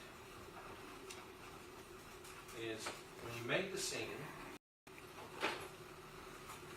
Let's talk about this first. An investigator, in order to do a good job in an investigation, must not form a conclusion first and then it's to match that conclusion. Yes, Agree with that? I agree. And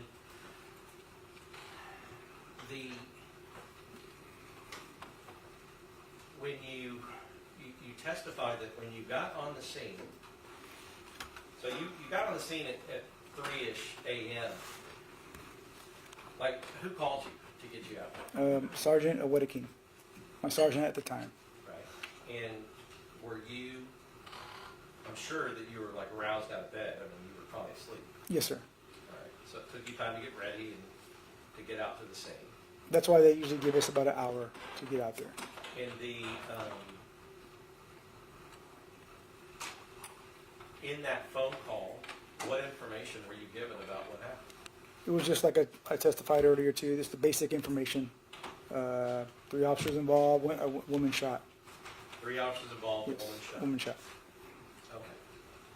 So, when you arrived at the scene, did you talk to anybody else at the scene before you walked up and saw those shell cases that you talked about? Like I told you, like I said earlier, Lieutenant Paduica, Sergeant Brasenio, I might have spoke with one of the detectives from Night CID, possibly Nelson, and maybe Menally. And what information did they give? It was just basic stuff. I mean, nothing. Just telling, hey, this is what happened. Kind of walk me toward the scene. Okay. But I mean, did they say where the person had been shot? And Yes. where the person had been shot from? Yes, they said the deceased individual was inside the apartment. Okay. So, because when you testified earlier, was that yesterday that you testified? Or was that today? I can't remember. It could have been today. It could have been yesterday. I'm not sure. Okay. When you testified to that, when you originally testified, you said, I walked up and I saw shell cases on the ground, and that caused me concern. Actually, what I said was I had questions. I Concerns. could have swore that's what I said, questions. Maybe I said concerns, but But, maybe I said concern, but I believe I said I had questions. yeah, I think you said, well, yeah, there were concerns. Okay. There were some concerns, and then I think you realized how that sounded. But the issue is that it wasn't shell cases that told you that she was shot inside. It was one of the people that you had already talked to, right? Yeah, yes, sir. So, I mean, so seeing the shell casing, you were already told, like, what had happened, that these officers had shot her from outside. Well, she was inside. Actually, I don't remember them saying that they shot her from outside. It just I walked up and then I saw the casings. Okay. So, if they hadn't have said that, and you walked up and saw the shell casings, you know that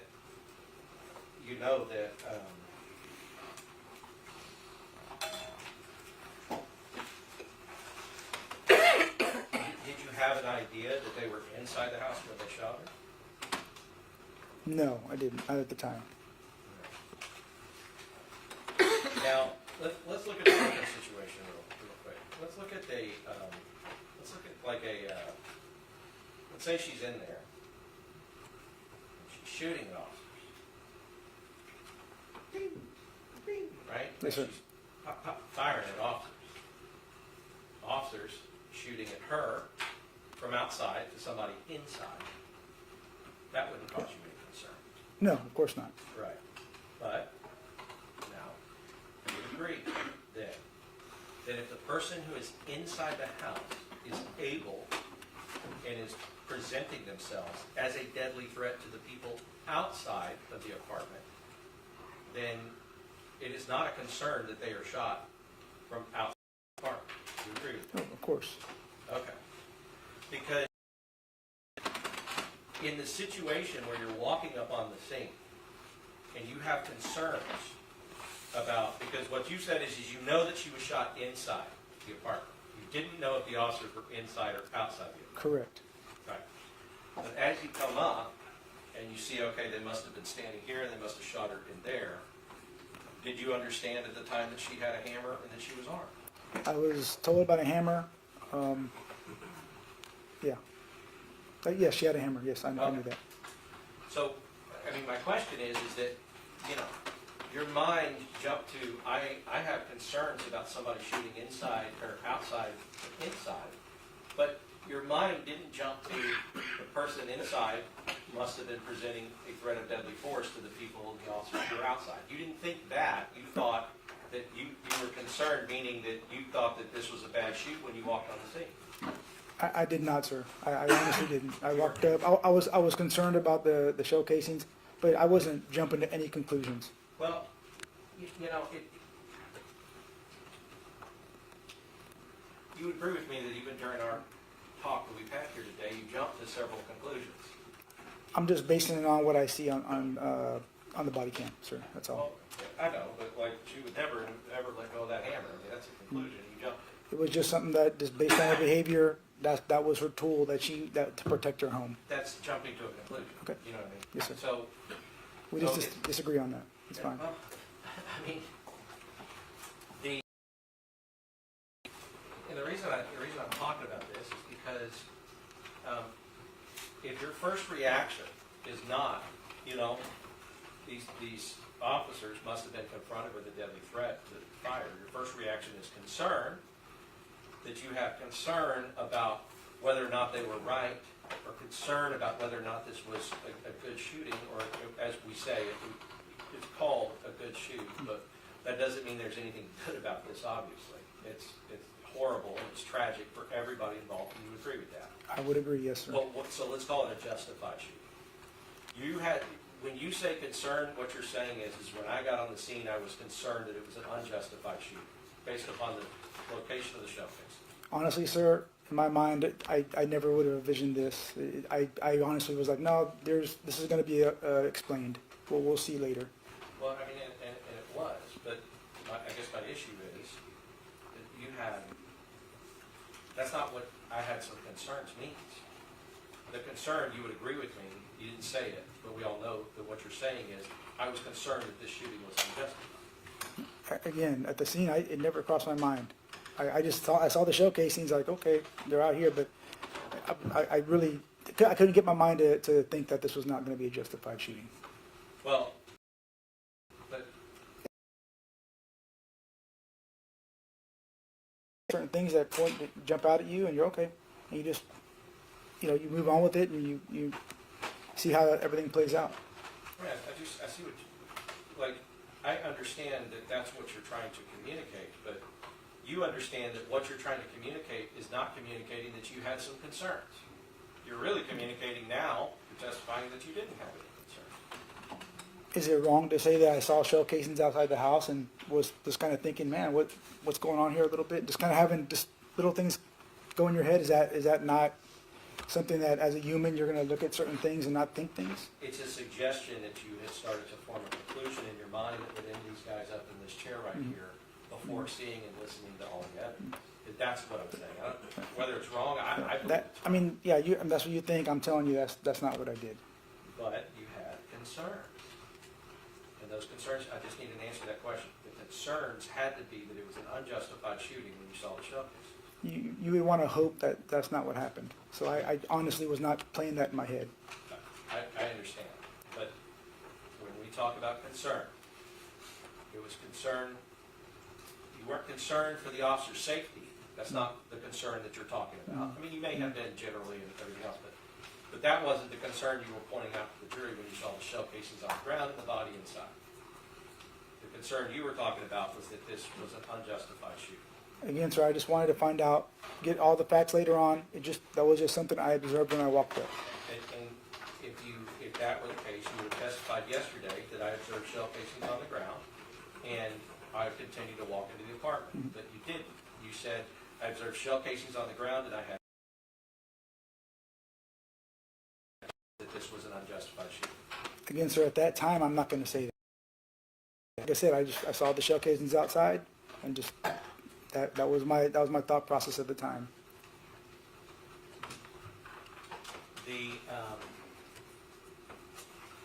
I want to kind of talk a little bit about your training, and I know, but it's important. I mean, as we are sitting right here, right now, you know, it's everything to these three men.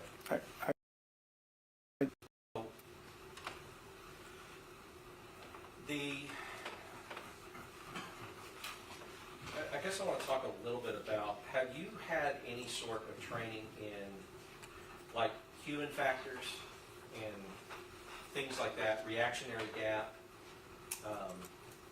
OODA loops? Have you heard of that? Yeah, I think at the academy, I think we might have gone over stuff like that. Well, and let's kind of talk about OODA loop. An OODA loop is, it sounds funny, but it's important. It stands for, it's OODA, which is observe, orient, decide, and act. And you were taught that. Yeah, I can't remember exactly when, or if we, I can't exactly the exact details of when, but yes, sir, I'm sure that's something that went over in the academy. Sure. But what they're telling you is, and what they're training you on when they train that, observe, orient, make sure, decide, act, right? Observe, orient, decide, act. The reason that they're training on that is because you agree that action is always quicker than reaction. Yes, sir. And so, in this kind of scenario, what the OODA loop training would say is that an officer has to go through the OODA. They have to observe, orient, decide, and act. But the suspect only has to do one thing, which is attack the officer, right? Correct. That's right. So any suspect that's wanting to attack an officer, they have to do it. They have to do one thing, and they have to do it quick. That's all they have to deal with. But an officer, being confronted with that, has to observe what's happening, has to orient themselves to it. They have to make a decision, and then they have to act on that decision, right? Yes. And the reason that they train on that is because they're training that officers are at a time disadvantage when it comes to attacking suspects, right? Yes. Because the suspect can come at you quickly, as we have seen, and they still have to make all of those calculations before they are able to act. So that would be a reaction to the suspect's action. You agree with that? Yes, sir. All right.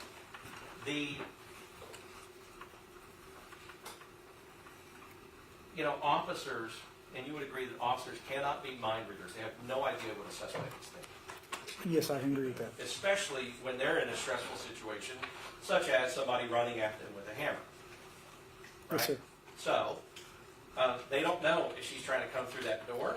They don't know if she's trying to throw something through the window. They don't know exactly what she's thinking or which area or which part or which person will be attacked. There's no way for them to know that, right?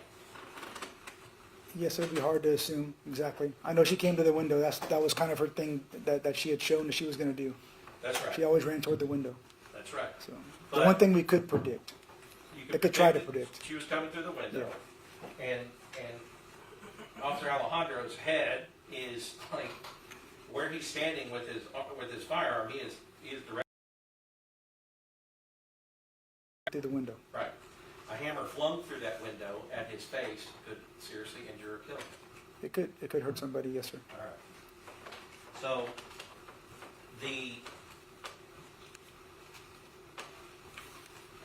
So as far as your investigation, you agree that SAPD has several forensic resources, and we've heard from them, that will help you with an officer-involved shooting to test evidence, to make scientific conclusions and determinations about the nature of the evidence that you have. Yes, sir. Okay. And there was nothing stopping you from utilizing those before seeking a warrant for arrest and walking a warrant within, well, making your decision to do it within 12 hours. There's nothing stopping you from doing all that investigation first and then making a determination. Yes, sir. I could have done that. Yes, sir. Right. But what about, like, the Leica scanner? We've heard about the Leica scanner. Mhm. You're a detective. You probably use it frequently. Maybe not so frequently now, but you used to use it. Yeah, sometimes they use it, sometimes they don't. Sometimes it's not operable.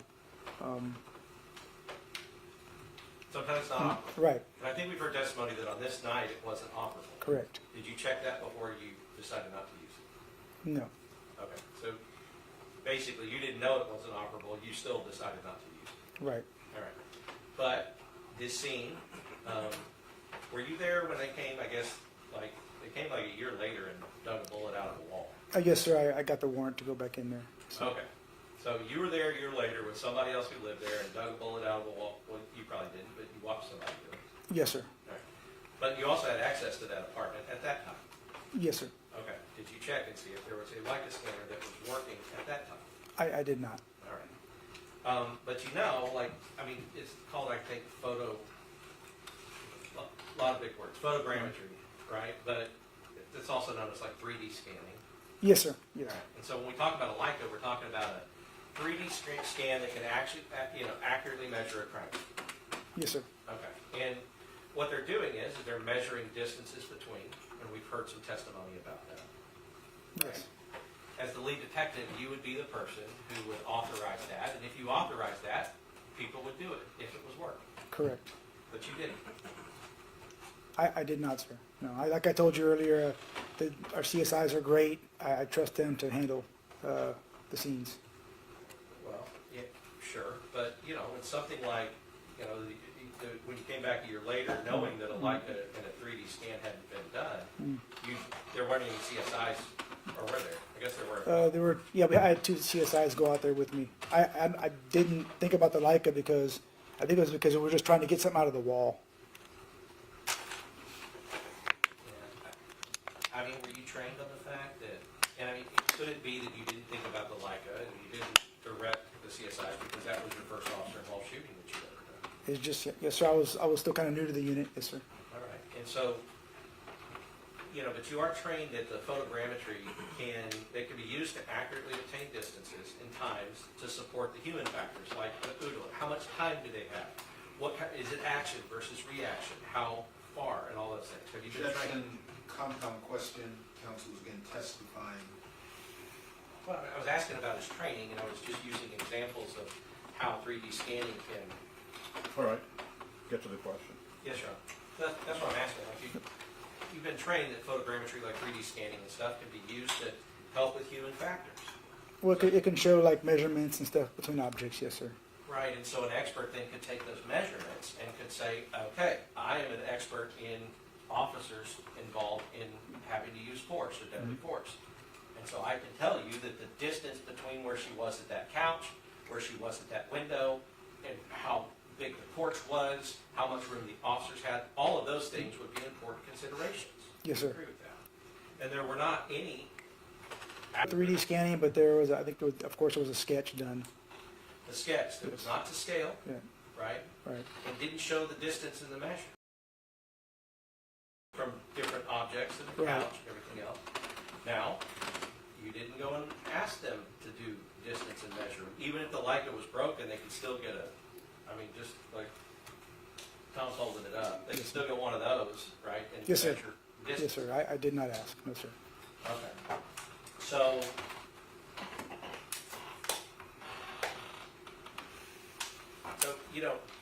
once you got the officer's statements, because when you first got to the scene, you hadn't seen any body cam, right? Yes, I had not. You hadn't really heard any statements from any officers, including Officer Alejandro. Yes, no, sir, I hadn't. Okay. But but once you did have all of those things, did you ever ask for CSI to go the scene. Because now you have a better understanding of how things happen to maybe collect or to mark or to measure different things at the scene. Did you ever ask CSI to do that? No, sir, I didn't. The next time we came back was that year later to collect that, try to collect that slug. But if you had asked CSI to do that, you have every reason to believe that they would have. Yes, sir, they would have. Yes. I mean, honestly, especially the CSI officer you had that night, because Yes. she's very good. Outstanding, yes. They would have done it. And she would have done an outstanding job to give us this information that we need. Yes, sir. All right.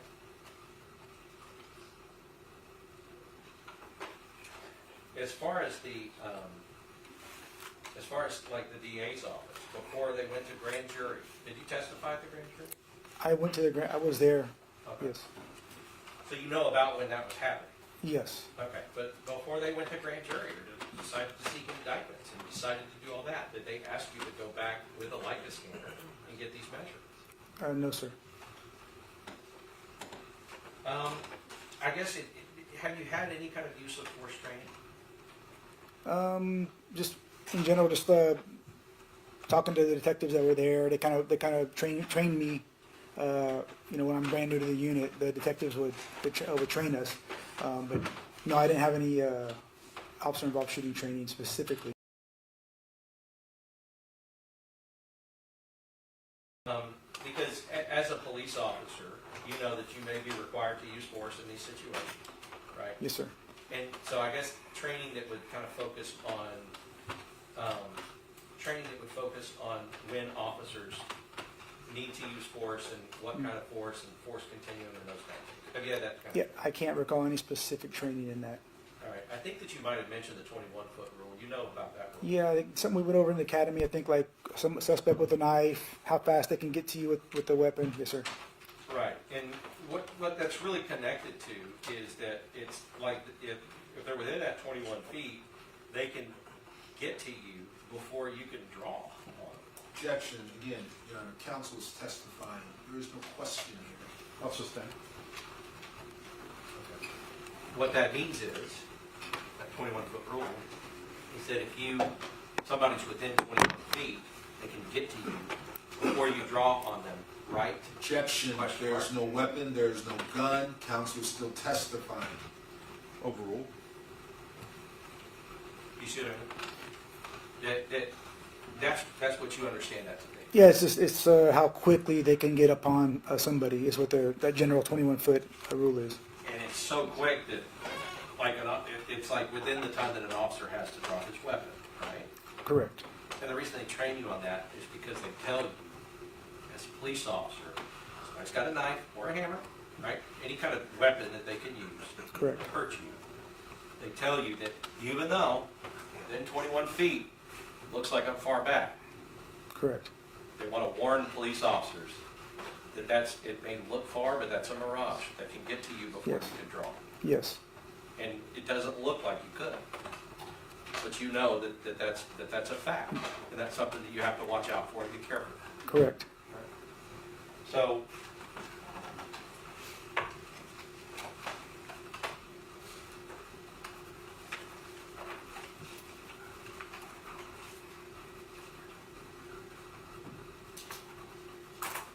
do you know, or have you been trained on what preclusion is? I'm sorry? Preclusion. I don't believe so, sir. Okay. Have you been trained? Sometimes it's better to say what it actually is. Have you been trained that, like an officer can't effectively negotiate with like delusional people or people that are suffering from like heavily under the influence of alcohol or drugs, like that preclusion kind of prevents them from being able to negotiate or reason with or rationalize with people who are going through that. I don't know that exact, like I haven't seen anything for myself in that, but it's just by experience, yeah, you can see that it's hard to deal with people like that. Right, and so the fact that, they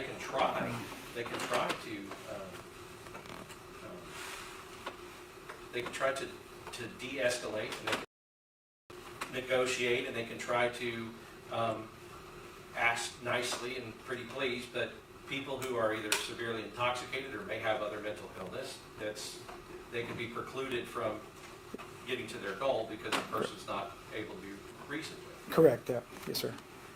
And so and then the idea about, like with tasers and, chemical agents and, batons and other things that are not your duty weapon, those things cannot be used, like, well, the taser and the chemical agent, they can't be used through a window, like a closed window.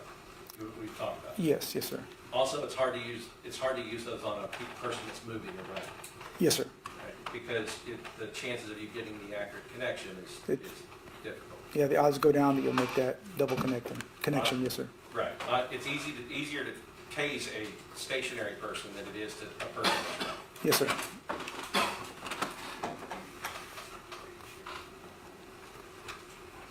Were you able, like, at the grand jury, were you present, like, inside? Were you able to watch other people testify at the grand jury? Or were you I was there this one day, and not even for a few, maybe for just, I don't know how long I was there actually, but I was there. I think I did see somebody, yes, sir. I think it was, I think it was the ballistics. I think I heard the ballistics. I can't remember her name right now. Whoever was working in the, Holly Warden? I think it might have been her, yes, sir. And we heard from her as well. And so you did hear from her. You heard her say that the only bullet that she could identify was the one that was inside of Miss Pettis' body, Yes, as belonging to any gun. yes. All right. And I believe also, I want to say also the physician might have been there too. I might have heard the ME physician, maybe. I just, like I said, it's been a while, a couple years, a lot of cases. You would have heard him say that it was impossible for 3 officers to have shot her once. I don't remember if he said that, and He might not have said it. yeah. But he did say she was only shot twice, which would mean that it was impossible for 3 to have He shot might, her yeah, once. yes. Right.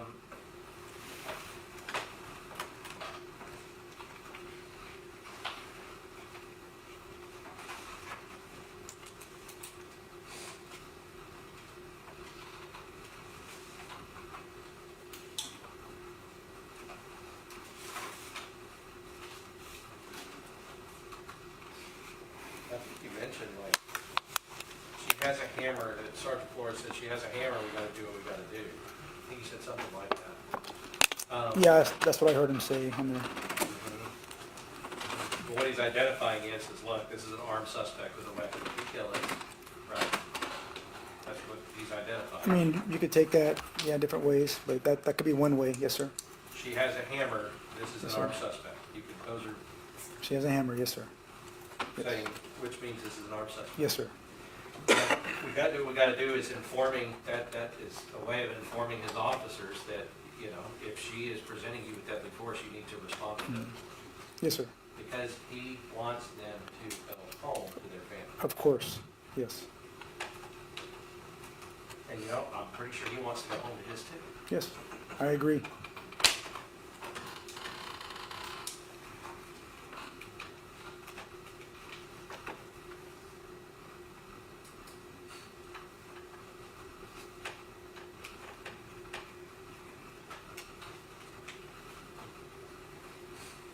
Judge, I'll have some witness.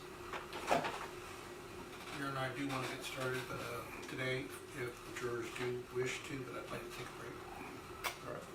All right. It's 5 o'clock. You jurors want to go a little bit longer? All good? All right, let's take a short break. All right for the jury?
that they're admitted?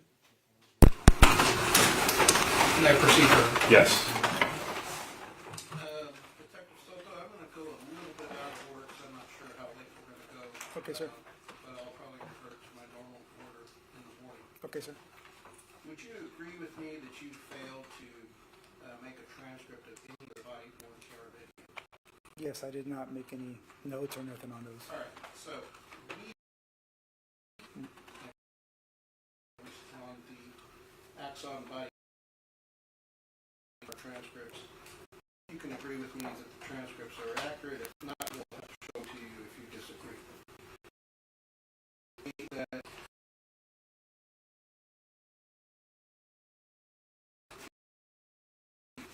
the statement, she's in the bedroom, and it's in reference to the master bedroom. He's on the side of the house. Your Honor, I'm gonna object, this is really long speaking. I haven't finished my question. I should be allowed to finish my question. All right, let's hear the question. You agree that Officer Jonathan Salinas' body-worn camera depicts at 1:37:55 the statement, she's in the bedroom, correct? I believe that's what he says. All right. And he's on the side of the house when he makes that statement, correct? Your Honor, again, as a question, I would object to the premise that everything counsel is reading and saying is accurate. If he has a transcript that he wants the detective to look at, that might be the appropriate way. But to just give a blanket agreement He of can answer if he everything out of knows. counsel's mouth, may I He can finish? answer if he knows. He Yeah, said, let's hear the objection. And he has said it, answer if he knows, and that's how it should be presented to the detective. All right, and I'll just instruct the detective. Only answer if you have personal knowledge. Make sure you listen to the question. If you don't know, you don't know. Okay, yes, sir. all right. If you want me to cue it up for you, I will. You want me to cue it up for you? That'd be fine, yes, sir.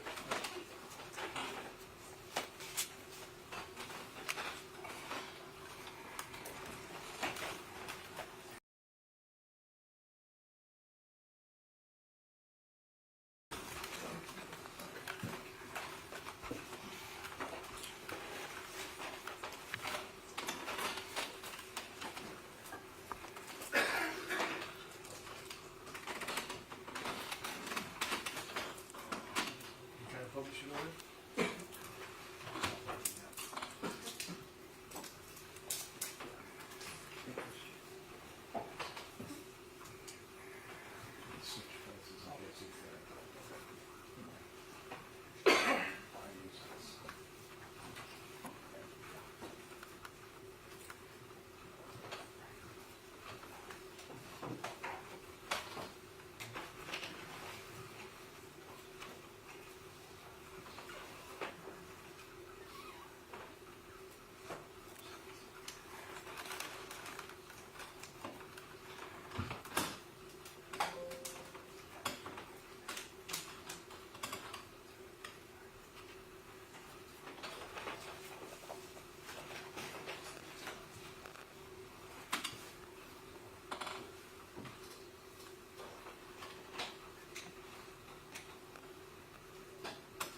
1:37:49, I'm going to hit play.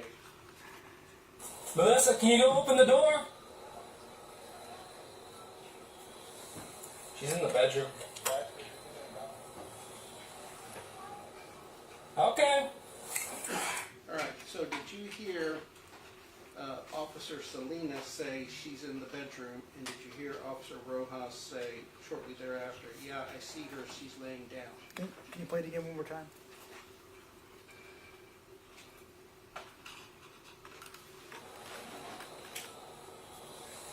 She's in the bedroom. All right, you agree that you heard Officer Jonathan Salinas say she's in the bedroom? Yes, sir. And would you agree that when he makes that statement, on the body camera video, Yes. and so when Officer Salinas makes that statement, she's in the bedroom, you believe he's telling the truth, correct? Yes. And so just because we can't see it on the body camera doesn't mean that what he's narrating is not true. Would you agree? Yes. And And you also agree that what we heard in the background was Officer Rojas, Jesus Ramos, say at 1:37:56, yeah, I see her, she's laying down, correct? yes, sir. And you agree that Officer Rojas was telling the truth, that in fact he could see her laying down, correct? I have no reason not to believe him. Yes, sir. I'm sorry? I have no reason not to believe him. And you told this jury that you reviewed all of the body worn camera. So you saw this part of the body worn camera footage, correct? Yes. So when you answered questions of Mr. Goss, that because you couldn't see something on the body camera, you didn't believe it happened, that's not necessarily true, is it? It was just in that instance, like we saw that I can see from the body. My on answer camera. is, it's not necessarily true just because you can't see it on the body camera that it didn't happen, right? What I'm trying to say is that. Answer my question. Can you give it? Say it again. You would agree that just because you can't see it on the body camera doesn't mean that what the officer described was in fact happening. Right. All right. So it's just an assumption on your part that since you could not see it on the body camera, it didn't happen, correct? I'm basing it on. Are we going talking about the other incident or just this right here? On the other incident. Right. It's your assumption.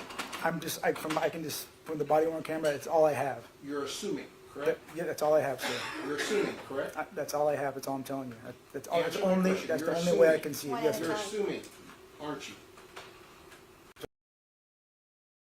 Yes. All right. And an assumption isn't enough proof for probable cause, correct? I'm going by what I can see on the footage, sir. All right. Now, would you agree with me that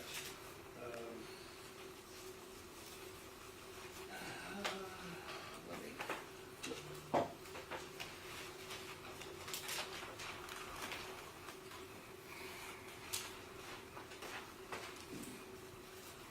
you remember that you met with Alexis Tovar and Melissa Perez family at approximately 12:10 that morning, correct? And you didn't make a transcript of it, did you? No, sir. All right. Do I need to show you the footage, or would you agree that you were told, that you told the family you don't know what happened? You agree you told them? This is a matter that is not in evidence. All right, let me make a copy of it. It's your body camera video. You remember saying that? I have to see it again, sir. It's been a while. I can't remember verbatim what I said. No, I'm sorry, Are you sir. denying making that statement? I don't remember. I don't know for sure. Okay. I could have. I just don't know.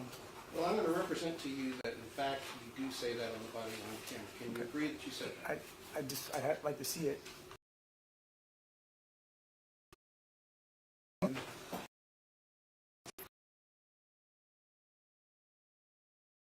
Ms. Tovar told you at 12:14:06 that Melissa Perez was having hallucinations. Objection, hearsay, Judge. It's a question of whether she told him that information. It's not hearsay. Overrule. You agree she told you that? Mr. Fuentes, I actually just don't remember the exact conversation. I might have said that, or she might have said that, but I just don't remember. I'm sorry, sir. Okay.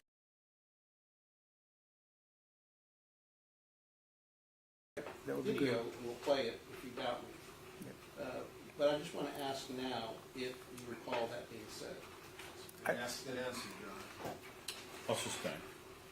All right, so would you agree with me that after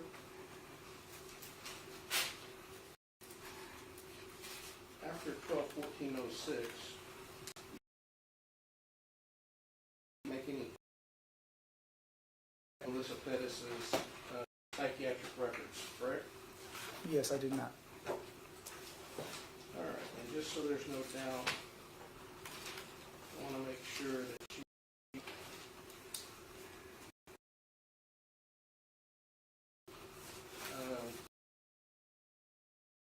to get records of her emergency detentions, her inpatient treatment records, her CPS records, or her prior criminal history. I saw her history and talked to the family, but I didn't make any efforts to get any of that. Okay, you didn't make any efforts to get that prior to obtaining the warrant, correct? Yes, correct. None of it. You made no efforts to get any of that prior to obtaining the warrant. Correct.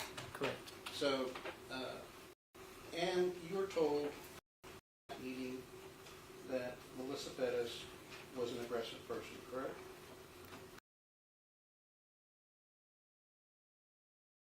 Been something that was mentioned by the family. And you were told that psychiatrist was prescribed Risperdal, correct? I believe a discussion to that, maybe she told me she was taken, I don't know. Okay, but you were told by the family that she had been prescribed medication by a psychiatrist, correct? I remember that, yes, sir. All right. And you didn't make any efforts to get that information from her psychiatrist, any of her medical records from the psychiatrist, No, correct? I did not, sir. All right. And when you were told that she was an aggressive person, you didn't make any efforts to get the history to corroborate that she had been aggressive, correct? I did not, sir. And did you make any efforts to obtain, before getting the warrant, prior key cards where officers were called on Melissa Perez? I might have looked at stuff, but I did not, sir. No. Did you obtain the key card of May 20th, 2022, where she threatened to burn down an apartment complex? No, sir. All right. You would agree that that would be important to know when deciding whether or not you needed to make entry to protect Mr. Santos de la Rosa. It would be something I'd want to consider. All right. But you didn't do that, did you? I did not, sir. All right. And you would agree with me that at 12/18/41, you were told by the family that she was using methamphetamines, correct? I do recall that, yes, sir. And you didn't get any information prior to presenting this case to the magistrate judge, the warrant, that she was a meth user, correct? Correct. All right, and you would agree with me that at 12/20, one of the family. I don't remember for sure, but obviously there was a homeless person living there, yes, sir. All right, and they had asked questions about the homeless man at 12/27/40. Did she hurt him? They asked that question, right? They might have, yes, sir, they might have. All right, and they told you that neighbors had called concerned about Melissa's own safety because she was bringing strange men into the house Judge, from the I'm street. going to object this to hearsay. And again, the object not in evidence. Well, it goes to whether or not, I promise we'll connect it up tomorrow. We'll introduce the video. Okay, you do it tomorrow. You were told that, right? Object, Your Honor, he just said he's going to act it up tomorrow. Counsel's going back to the same question. I'll sustain. All right.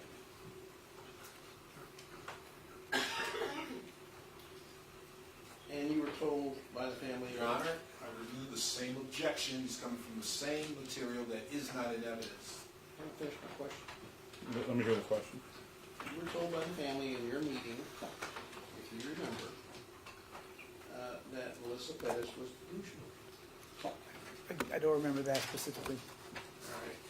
And you were told by the family that she had been previously, correct? I believe, yes, I believe that came up, yes, sir.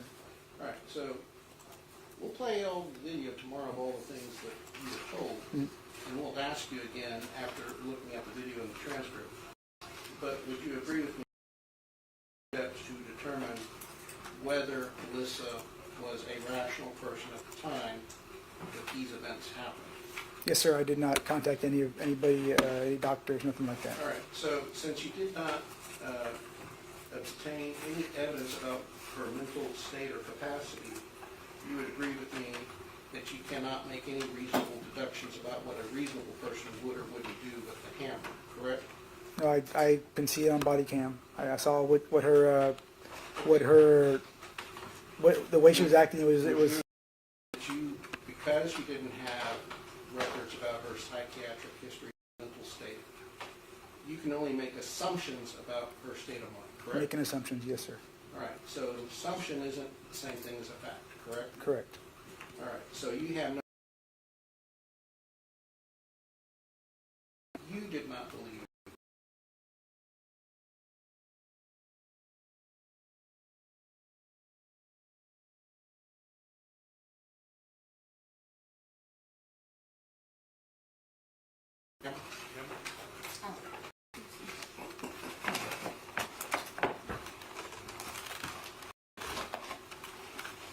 Now, would you agree with me that the video of Travis Thompson shows that Melissa Perez was actually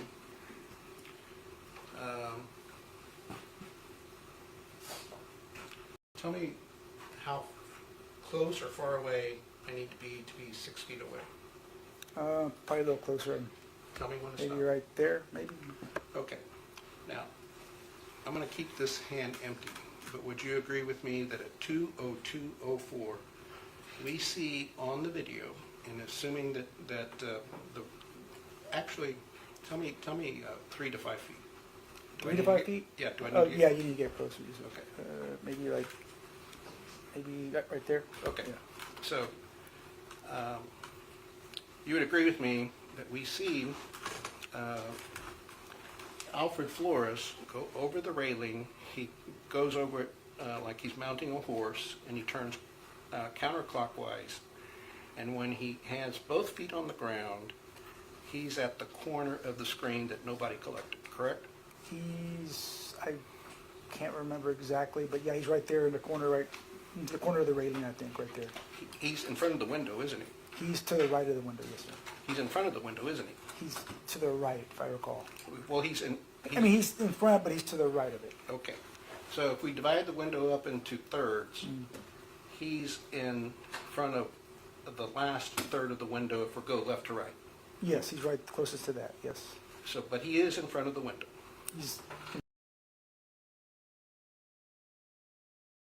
Well, he's not to the side of the window. right. Alejandro. He's in front of the window, no matter what. Okay, sir. He may not be in the center of the He's window. on the front right side of it. Okay. Can we agree with that? All right. So, this distance, right? Around here, I'm just, You, Yes, you'd sir. agree that when he is standing I on... don't- Well, I have to you would see it, agree see with it me, again. the crime scene diagram, we got the crime scene diagram, the width of the patio is 6 feet, right? Right? yes. Okay. Yes. So he can't be more than 6 feet, and he can't be on the rail, which is 6 feet, so at a minimum, he's 5 feet away from the window. Wouldn't you agree? Yeah, about right there. That's what I'm picturing him, right in this area, right there. Okay. You're pointing to what? In this area, right here. As he crosses over. Okay, in you're this area. pointing to 20, and would you agree with me that by pointing to 20, that's to the side of the window? He's more where the O is for patio. No, I don't think so. Unless I'm just Okay, mistaken. all right. Yeah. So if in fact he's standing where the O in patio is, then your perception and recollection of the video is wrong. Wouldn't you agree? No, I wouldn't agree. I just would have to see it again, I guess. Okay. I've seen a lot of videos. Okay, so you don't remember where he was standing, do you? I'm thinking it's right there because Alejandro's right here. He's right to the right of him. Okay, you think that when he clears the patio, he's standing at 20? I'm thinking he's right in this area, yes, sir. Okay, your point. I'm just going by just memory from the video. sir. Okay. That's all. All right.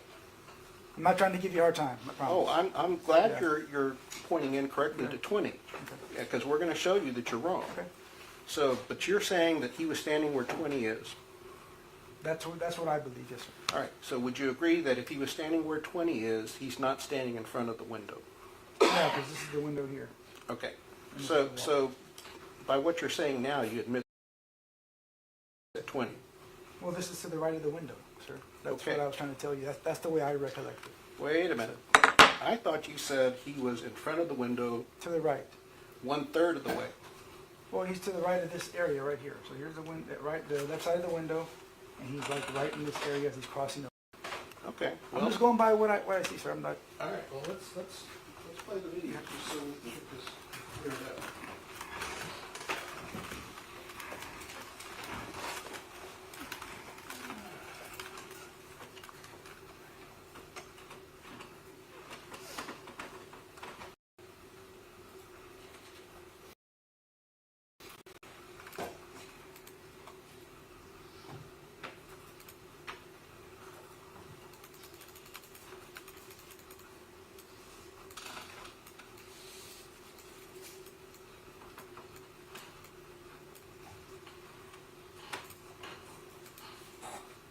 I need to go listen up, see if I have a copy of it.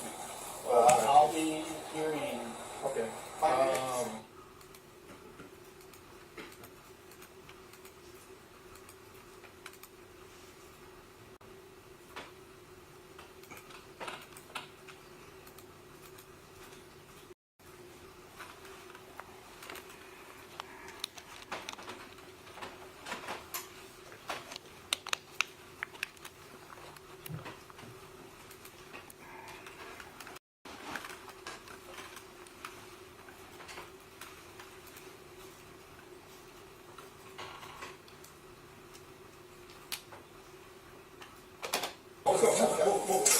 Okay, so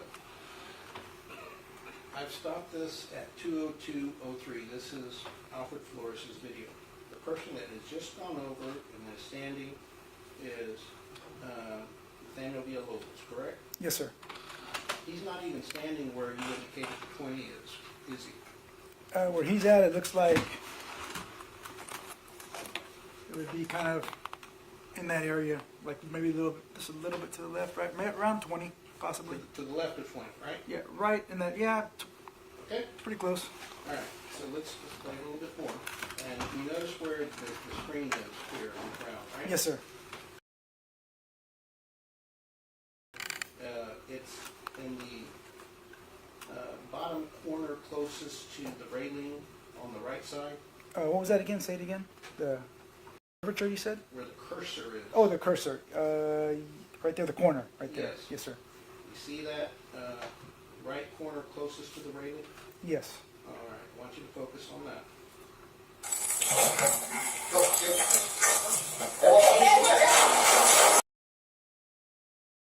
Unfortunately, we don't see it there, but let's see if we can see it on Travis Thompson's video. And by the way, if I were to tell you that you didn't pull his Travis Thompson's body-worn camera until November 6th, all right. So if you didn't pull his video until you didn't see his body-worn camera before you paid him out, correct? No, I did watch it. Yes, sir. Okay, but I didn't watch it on mine. all right. Let's just talk about that. You would agree with me that you locked the videos you locked some of the videos at 10 o'clock that day, correct? Or 10:20? On that day? Yes. I'm not sure. I remember being instructed by my sergeant to make sure to lock everything down. Okay, but if we go to the body worn camera audit logs and we do a search term for restricted in the PDF, we can find where restricted pops up and who locked that video.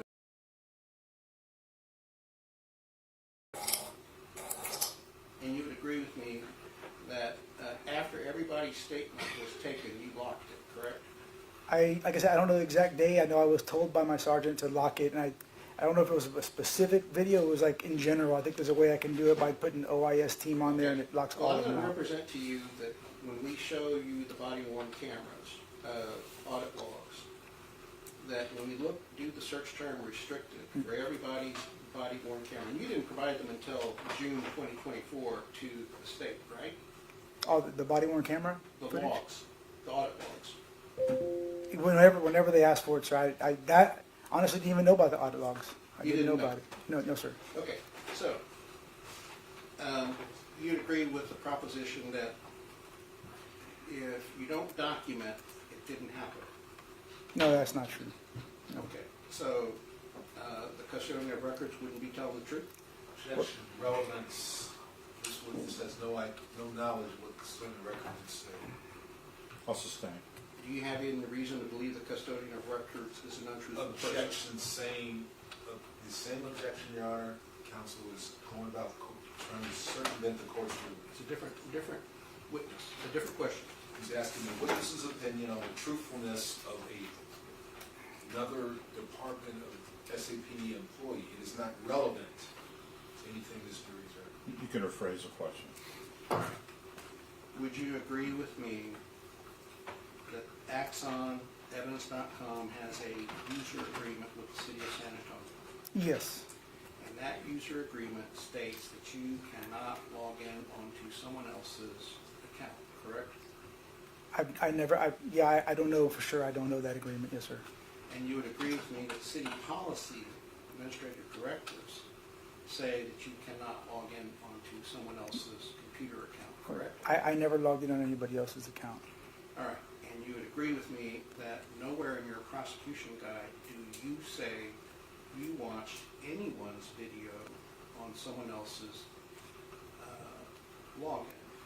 I can agree with you on that. Yes, I did not put that in my And cross guide. you asked all of the detectives to write a supplement of the statements that they took, correct? Yes.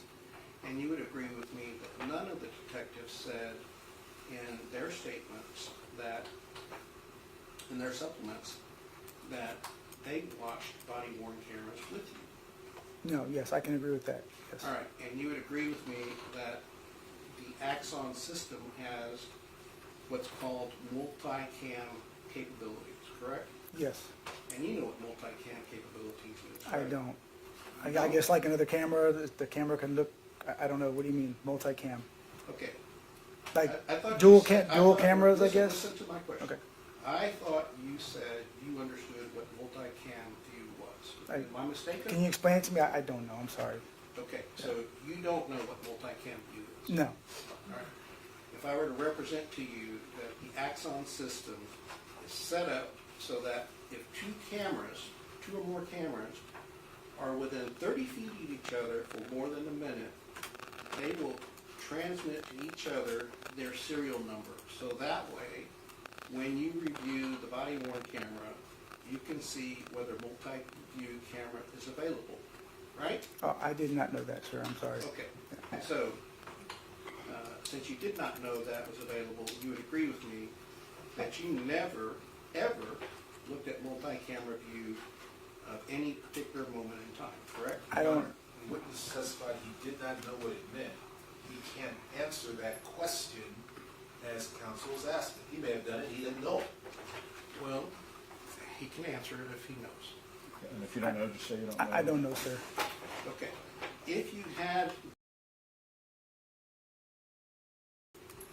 or had you had another detective view multi-camera view, you would agree that all of those body cameras would have populated on their user audit trails that this camera, and this camera, and this camera, and this camera were viewed within a minute of each other. And object again, Your Honor, as counsel has even explained the multi-camera view, it depends on the distance of the individual body.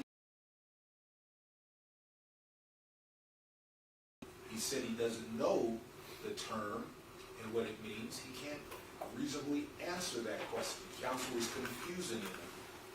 Judge, this is not a The answer, if you know, if you don't know, just say. I don't know, sir. Okay, would you agree with me that when we take a look at the body cameras in this case, that we see that several officers are within 30 feet of each other for more than a minute? Yes, right in that area, you mean? Yes. Yes. And so if that capability existed, where if cameras are within 30 feet of each other for more than a minute, there were several opportunities to see multi-camera view, correct? I'm still confused about the multi-camera thing, sir. I'm sorry. Okay. I just don't know. So the first time that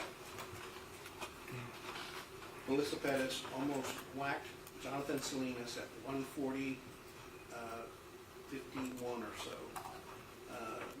you did not look at multi-camera view for Jonathan Salinas, Robert Ramos, or Jesus Rojas, correct? I just don't know. I'm still.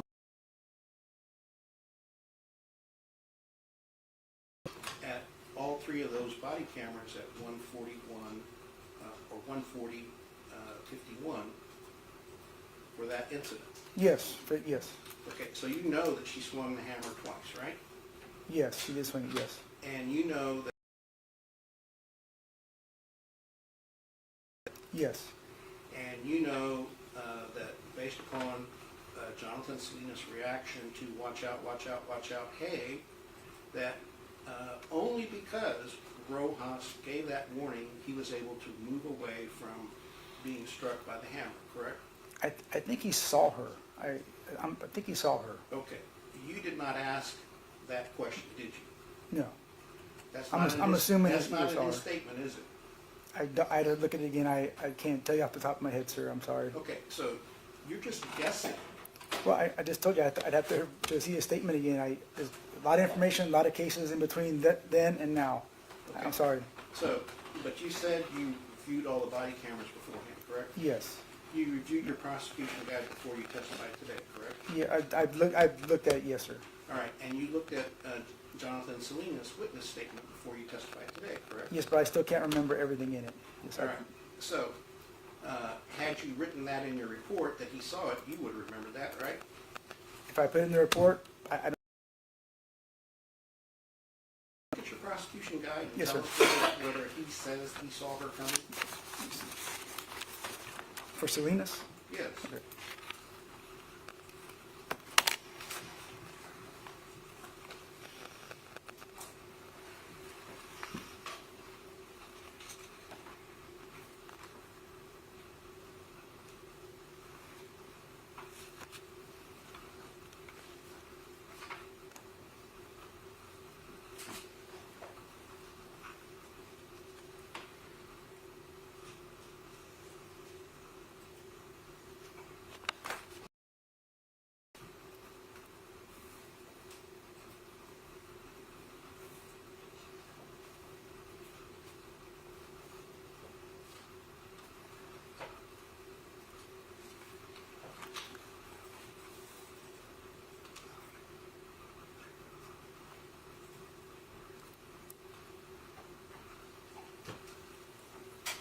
Yeah, it just says he backed out. Didn't say he saw her.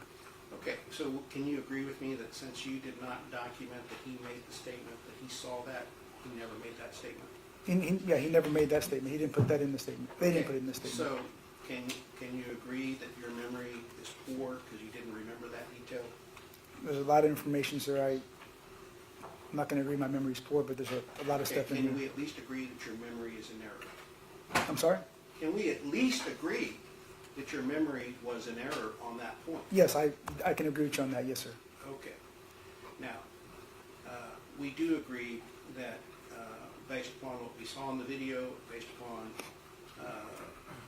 what we saw in Ramos' video, that Melissa Perez almost hit him in the head, correct?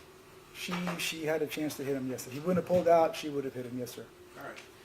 And you would agree with me that totality of the circumstances is something that you, as an investigator, determining whether or not someone was justified, should address the totality of the circumstances, correct? Yes, sir. All right. And you would agree with me that when Melissa Perez almost struck Jonathan Salinas in the head, which could have been fatal, but that's part of the totality of the circumstances in this case, correct? Yes. All right. And you would agree with me that you did not include that important fact in the affidavit for arrest, correct? Yes. All right. So, did you forget, or did you just think that the totality of the circumstances didn't matter for justification? Nope, I just didn't put it in there, sir. Okay. You didn't put it in there, but you should have, right? Yes. All Yes, right. I should have. You should have. And why should you have put it in? There's a lot of things I could have done differently on this case. Okay, but I know you could have done things differently, but tell the jury why you should have put it in there. It's just the overall, as part of the totality, I could have put it in there. I just didn't think Not it. could have, but why I you just should didn't think put it it was. in there. Can I talk? Can you answer Yeah. the question? I just why didn't think you it should was- have put it in there. At the time, I'm focusing on the events that happened when the shooting occurred. That's why I didn't put it in there. To me, it didn't play that big of a part on that, the part where she was shot. That's why I didn't put it in there. Okay, but you agree that it was part of the totality of the circumstances. Yes, because that's part of why they were there. Yes, sir. And the totality of the circumstances, you know, based upon federal court decisions, Supreme Court of the United States, that is a factor that people take into account in deciding whether an officer acted reasonably, correct? Yes. All right. So there's a factor that a judge who signed the arrest warrant should have taken into account when deciding whether or not these gentlemen sitting behind me acted reasonably, that you wholly failed to include in the affidavit, correct? Like I said, I didn't put it in there. Yes. All right. And you would agree with me that an officer in your position should be fair to these gentlemen sitting behind me, correct? Of course. And to be fair, your reports, your affidavits should be accurate and complete, correct? Yes. And so, in the totality of the circumstances, you omitted it, correct? Yes, I did not put it in the affidavit. All right, now, and an E-tone went out, correct? Correct. And that's a factor that officers can rely upon under the totality of the circumstances, correct? Correct. And you did not say that an E-tone went out and reasonable officers could rely upon that as part of the totality of the circumstances when considering whether the use of force was reasonable. You didn't put that in there, did you? I'd have to look at it again and read it. I don't know exactly word for word, but if I Well, can. read it and Yes. and answer my, when you finish reading it, tell me you finish reading it and I'll ask the question again. Okay.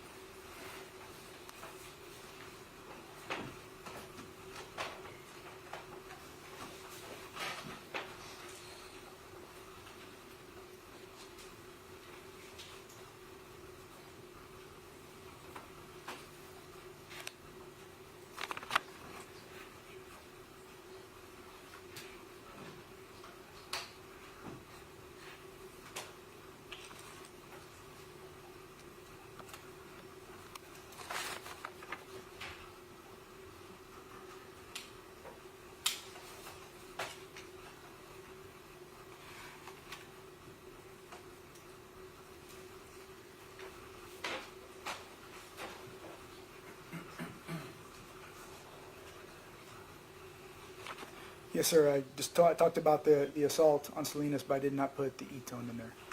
All right, so you agree that's another factor that you did not include in the affidavit addressing the totality of the circumstances, that in fairness, you should have included to be fair to these individuals, correct? I just didn't think it was relevant to my affidavit at the time. I know that you're saying now that you didn't think it was relevant, but you agree that it is relevant to the totality of the circumstances, correct? No, sir, I don't on that one. No. Okay. There was an officer. They got assaulted. He gets on the radio. He has him at gunpoint. Of course, the officers are going to come. They're going to come to his aid. Okay. I didn't think it would be relevant for me to say, oh, there was an E-tone. All right. What is an E-tone? When is an E-tone authorized? It's for shootings, any kind of robberies, anything like that, a major event, and then officers get alerted, it comes over the radio, and they go to the, All right, wouldn't you agree that an E-tone per the general manual says that it is appropriate when there's a threat of imminent danger or injury, serious bodily injury or death to an officer? That's Yes. an appropriate E-tone? yes, sir. All right, so you would agree with me that if Officer Jonathan Salinas was E-toned by the dispatcher, that's something these officers sitting behind me could rely upon under the totality of the circumstances. Yes, that's why they went there, yes, sir. All right, but you did not include that in the affidavit for their arrest, did you? No, sir. All right, and you would agree with me that what in fact Jonathan Salinas said on the radio was, "I have one at gunpoint, she has a hammer." Yes, I did hear that. And that's not included in your affidavit, is it? No, sir. All right, so that's a third fact that you omitted from the totality of the circumstances in your affidavit, correct? That's something I did not put in there, yes, All sir. right, how many omissions do we need for you to say that you were inherently unfair to these gentlemen when you obtained a warrant? I put in what I believe I needed for the affidavit, sir. That's That's all. not my question. How many omissions do you have to have before it becomes egregious? I'm just telling you, I put in what I needed for the affidavit. That's not my question. Okay. How many omissions? I don't know, sir. I can't answer that. Would you agree that there are more omissions that we haven't gotten to? Oh, this is gonna be something that I'm sure that you think are omissions, yes, sir. All right. And would you agree with me that since you agreed that Jonathan Salinas could see Melissa Perez in her bedroom, but not see it on the body-worn camera, that just because you failed to see that Maria Salinas said Melissa Perez came this close, that she indicated with her thumb and fingers. I think it was like this, maybe she said. I can't remember. I think it was Gomez that said like this. I think she said like I'm that. going to tell Yeah. you that you're wrong, Okay. and I'm going to ask you to trust me, Okay. because Okay, I'm sir. going No, to waste a lot of time if I'm I going to have to I show trust you, sir. Yes, sir. All right? Well, they did make a gesture. I'm not sure which one. All right. You have no reason to doubt that it was Maria Salinas that used the gesture with her finger, thumb, and Okay. index finger, and we saw that on Robert Ramos's body camera, we saw Right. it on Eleazar's body camera, we saw it on not Neary, but Vince Gomez's body camera, and Maria Salinas' body camera. Yes, You sir. would agree that? Yes, sir. I would agree. And if I'm not mistaken, it was at 1:57:38, around there, right? When she was describing that Yes. around that time, yes, sir. It was after it happened, yes, sir. And when that was happening, Vince Gomez was talking about how Maria Salinas almost shot her. Yes. And I believe he used a couple of swear words. I believe he used a couple of F words, that she almost effing shot and so forth, right? Yes, sir. All right. So, and when Vince Gomez was making that statement about how close she came, Maria Salinas made this gesture with her thumb and finger, correct? Okay, yes, sir. I think I recall that, yes. And you did not put that in the affidavit, did you? No, sir. And would you agree with me that that's part of the totality of the circumstances? But in my viewpoint, sir, it wasn't as close as she's describing Okay. it. Is it part of the totality of the circumstances, yes or no? Sir, it wasn't, from my viewpoint, that wasn't accurate, so that's why I didn't put it in there. Okay, but you know that your assumption was wrong. You admitted you made an assumption. I did, yes, because All right. you can't see All right. behind. So since you made an assumption, in fairness to these gentlemen, you didn't put that witnesses said she came close to striking Nathan Villalobos with a hammer. You didn't put Objection that in is there. argumentative, Your Honor. It's not argumentative. I'm asking, did he put it in there, yes or no? Raise the question. You can ask him that. You did not put anywhere in your affidavit that Melissa Perez came close to striking Nathan Villalobos at 1:51, 54, 53, 55, or somewhere around there. I did not put that in there. All right. And if in fact that happened, you would agree, if in fact that happened, that would be be part of the totality of the circumstances. If in fact, yes. All right. And you never followed up and asked Maria Salinas, why did you make this gesture that you came this close when Vince Gomez said you almost effing shot her? Yes, I didn't talk to her, no.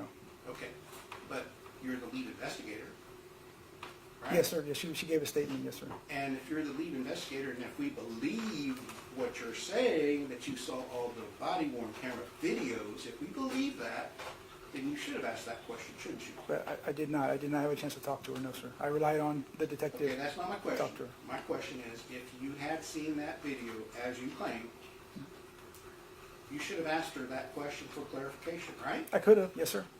You should have, not could I have, could you should have. but I didn't. You should Yes, have, sir. yes? Yes, sir. I did not ask her that. So you should have, yes. I'm not going to say I should have. I did not. Okay, so if the jury believes you should have, then you're not willing to admit that you made a mistake, are you? Objection, Your Honor. Again, by definition, he's evading the province of the jury. They decide what they believe or not. It's then proper to ask this witness that question is phrased. I'll sustain. All right. So, where did you learn that you can exclude information that you don't think is credible? I didn't learn that anywhere, sir. I just put in what I thought was relevant to the affidavit. Okay, so no one has told you to exclude what you don't think is relevant, right? No, sir. All right, you would agree with me that the San Antonio Police Department teaches that any exculpatory information should be included in an investigation, correct? Yes. All right. And so whether something's exculpatory is not for you to decide, it's for a jury to decide, correct? Can you repeat that question? You know what exculpatory is, right? Can you tell me? Can you give me the definition? Okay, can you explain exculpatory? No. Okay, so you don't know what exculpatory means? Right now, I don't. I'm telling you right now. You can All just. right, so exculpatory evidence is information that tends to show that someone's innocent or justified. Okay. You understand that? Yes, sir. Yes, sir. You would agree with me that you should include in your investigative report whether someone believes they were justified and why. Yes. All right. You didn't include the exculpatory information that Maria Salinas said that Melissa Perez came this close to striking. I did not, sir. Yeah. All right. And you would agree with me that no one has told you to exclude that just because you don't believe it. No, I was not. No one's told me that. No. All right. And so you agree that whether you believe it or not, you should include exculpatory evidence, correct? Yes. All right. So even though you should have included it, you did not, correct? I did not, sir. No. And you would agree with me that that goes to the totality of the circumstances? It's part of the totality, yes, sir, how they got there. And you did not include another example, but exculpatory evidence, totality of the circumstances, correct? Well, you're talking about, yes, of hers, yes, All right. what she said. I did not think it was relevant to my affidavit, no, sir. All right. So Vince Gomez showed Andrew Lamb and Ricardo Neri that Melissa Perez came this close, and he shook his hands in front of his face, palms apart about 5 to 7 inches, correct? Yes. All right. And you never asked him what he based that perception upon, did you? No, sir. All right. And you could have done so, correct? Yes, sir. And you did not include that in your prosecution guide? You did not include that in your affidavit for arrest? did you? Correct, sir, I did not.